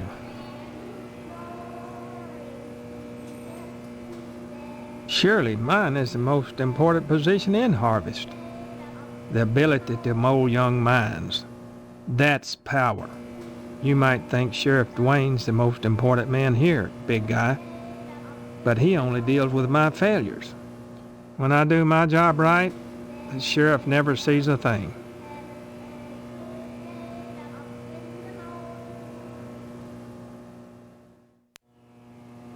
Oops, you just lost me. Big guy, borrowing some quality time. Drop in again soon. Adult education is a wonderful thing, as is adult quality time.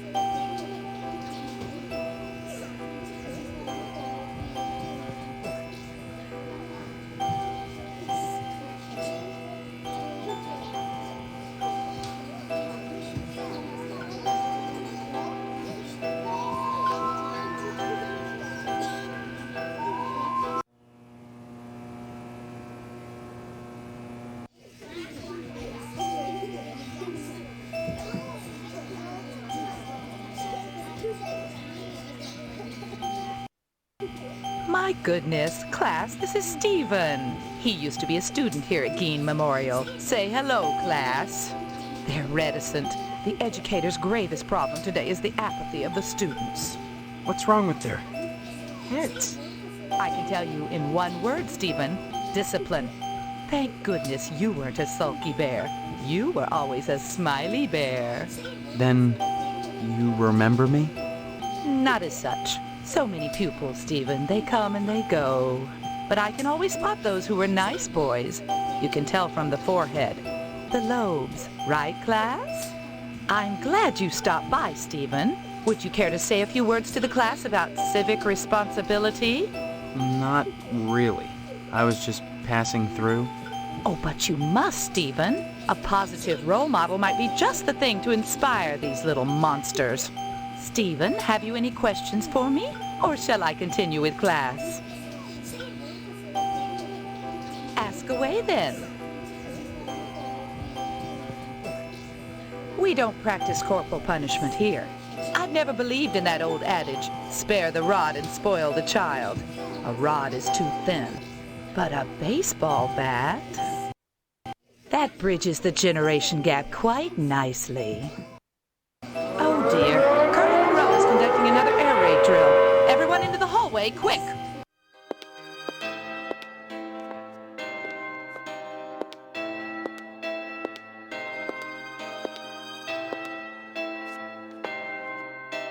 If an A-bomb hits, what good is it gonna do to duck and cover?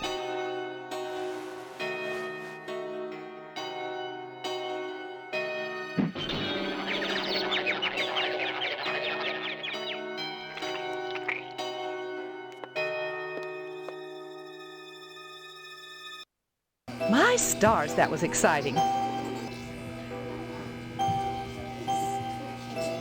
Can you tell me anything about Harvest? Harvest was founded by the Order of the Harvest Moon about 100 years ago. For what purpose? Why, I'm sure you'd have to ask them. You'll find the members of the Order at the lodge. This lodge, what do you know about it? The building itself, like Harvest, was constructed with a specific purpose in mind. That noble intent is known only to those within the Order. You're at about the right age to join them, Stephen, and you will do so if you care about your future.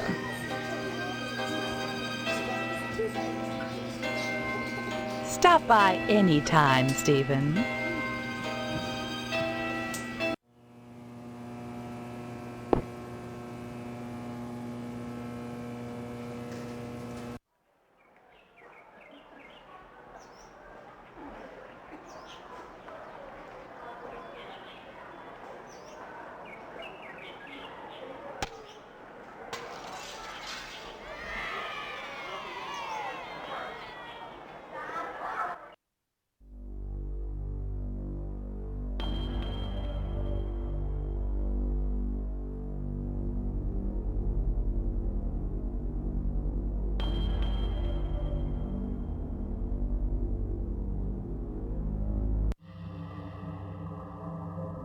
Have you obtained an application from the postmaster? Not yet. If you would find knowledge, you must seek it from the first realization of the wanting.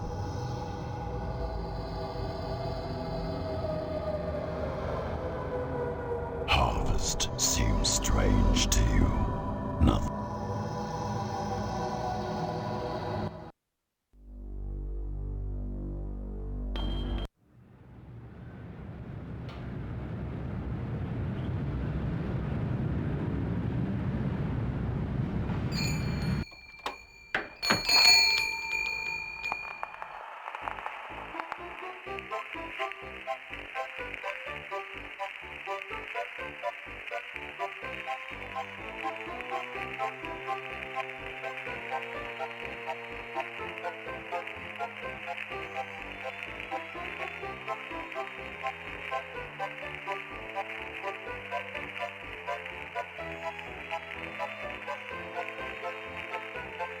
Can I help you, dear?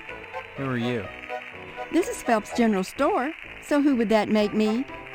Maybe you need to go back to Gein Memorial and have Miss Whaley teach you about logic.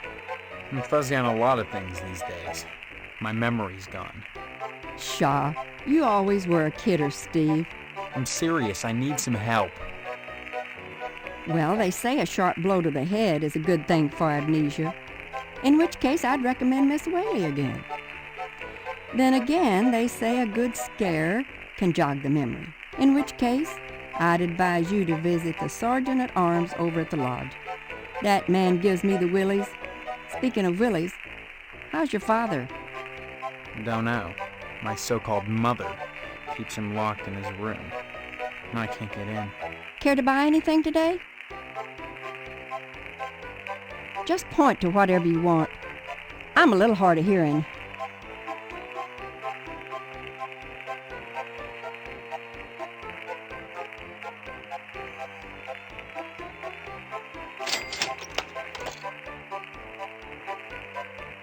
A girly magazine? Why, Steve, I'm surprised at you. I'd expect that sort of thing from Deputy Loomis, but never from you. He's always coming in here oogling the girly magazines behind my counter. Darned if I'd sell him one, though. I know his wife, for heaven's sakes. Well, will you sell me one? I certainly will, Steve. That kind of interest is healthy for a young fellow. Steers him away from being a fireman.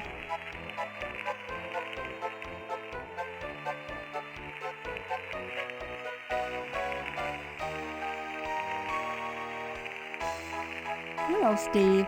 Care to buy anything today? Okay, dear. You check back if you decide there's anything you want. I'll be happy to help you. Come back soon.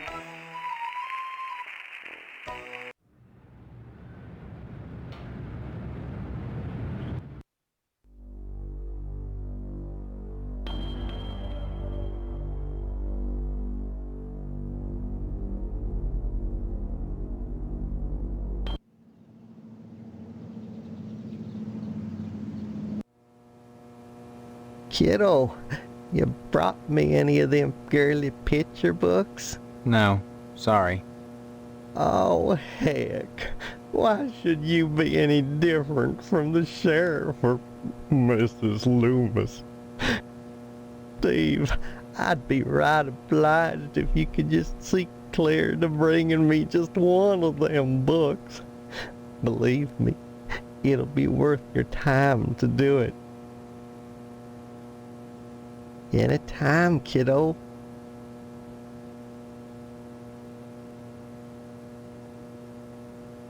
Oh, by George. Oh, by Jiminy. Oh, this here's the real thing. Oh, can I have it? Oh, thank you, Steve. Excuse me, kiddo. I gotta go check the jail for clean towels.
Well, that didn't work.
Hello, Steve. Where's Loomis? You'll be coming around the mountain if you come. Oh, that's good. Loomis, damn you!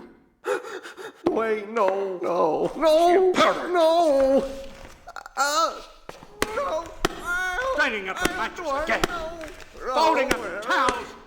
Charming snake! No!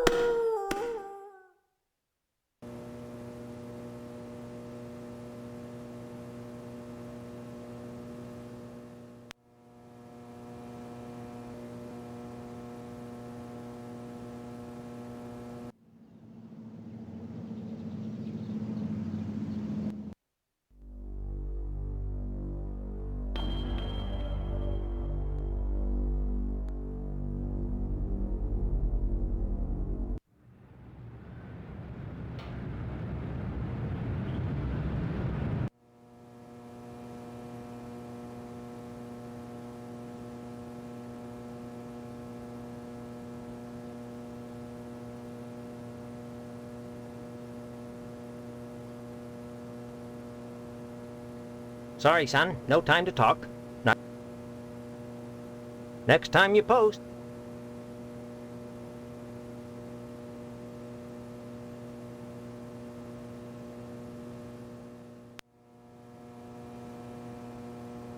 What does this mean?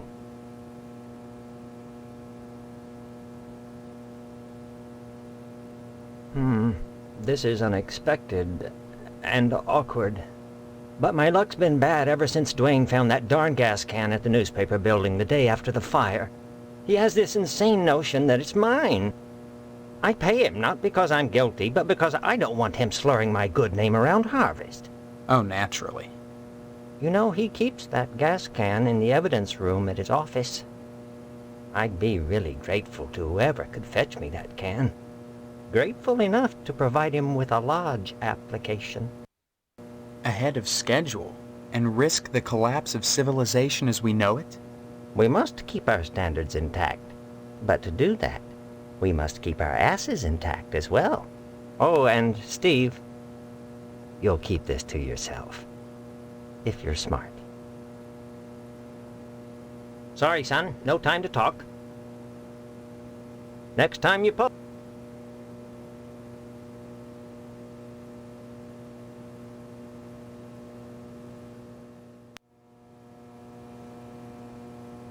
Oh my God. I can't believe it. After all this time. Where's my application, Boyle? Here, take it. With my thanks. You know, this morning as I was making my rounds, I noticed an awful lot of television aerials on the roofs.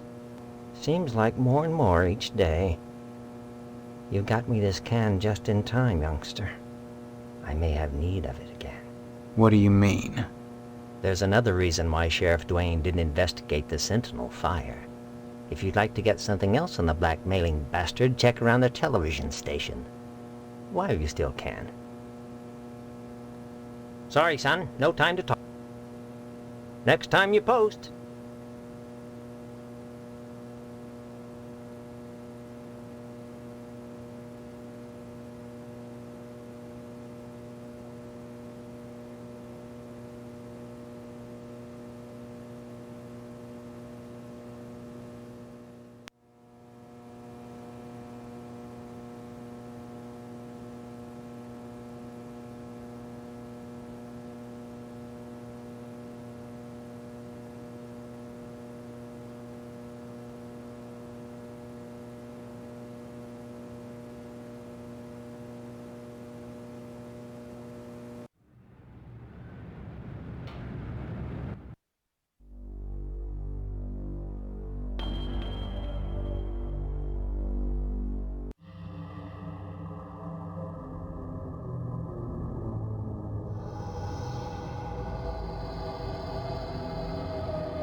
Have you obtained an application from the postmaster?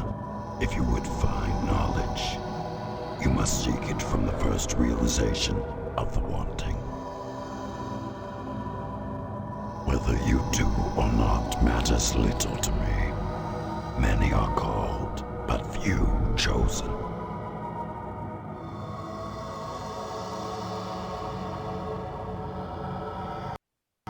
I've told you what you must do. Until you've proven yourself, I have nothing more to say.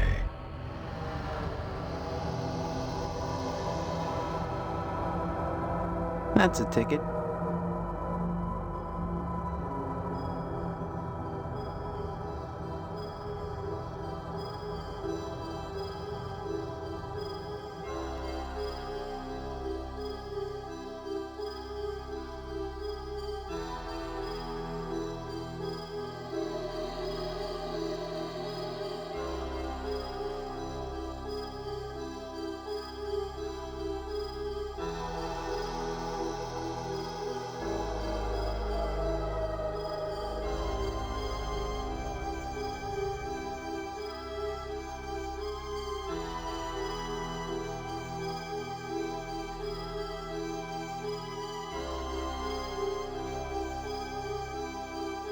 I see you've managed to acquire an application.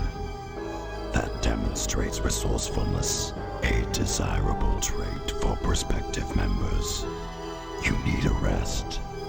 Report back here for your next assignment.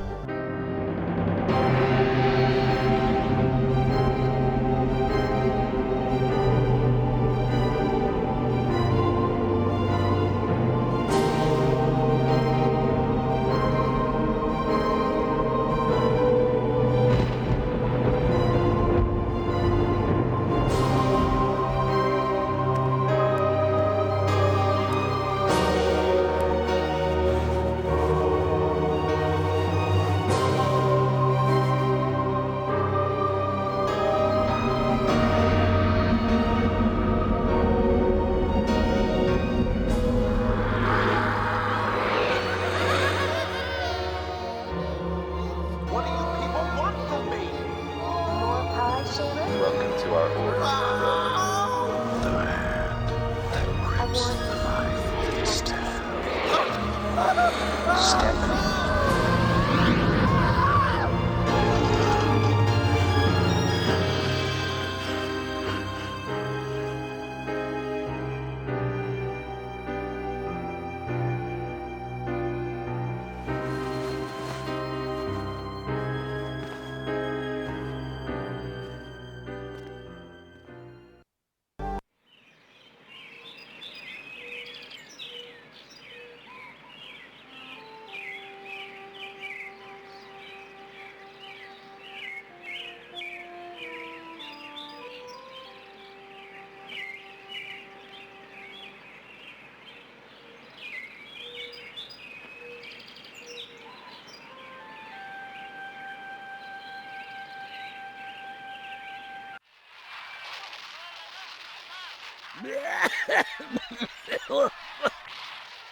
Hello, dear. How are you today?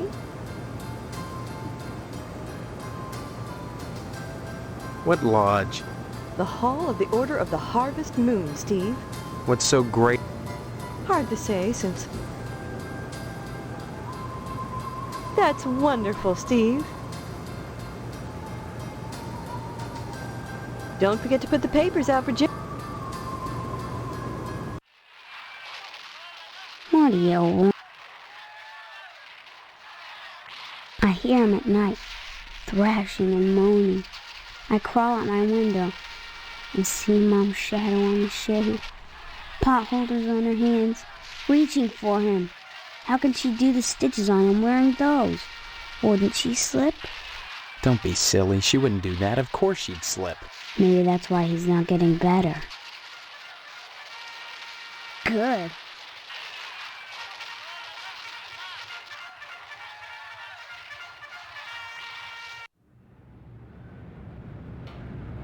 Hey, did you ever find any sneakers?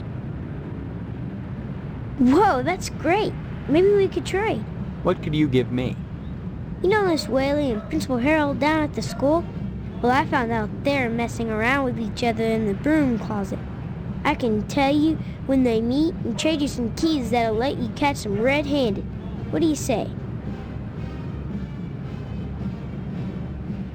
Swell! Here's the keys to the broom closet at Gein Memorial. That's where they meet every day. About 3:45, as soon as everyone has gone home. Sometimes I hide in there beforehand. And Daddy-o, I see some stuff that's real nasty. Take it from me, you made a good swap. See you later, alligator. See you later.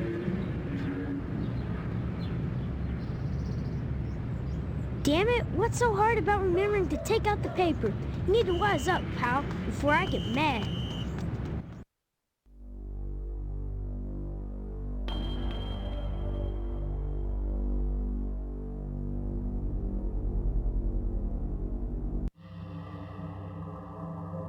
I take it you wish to be initiated into the mysteries of the Order of the Harvest Moon.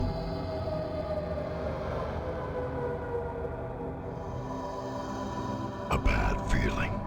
That is something children get when the closet door is cracked open at night, or a woman alone on a highway gets when her engine starts squealing and shaking her to her bones.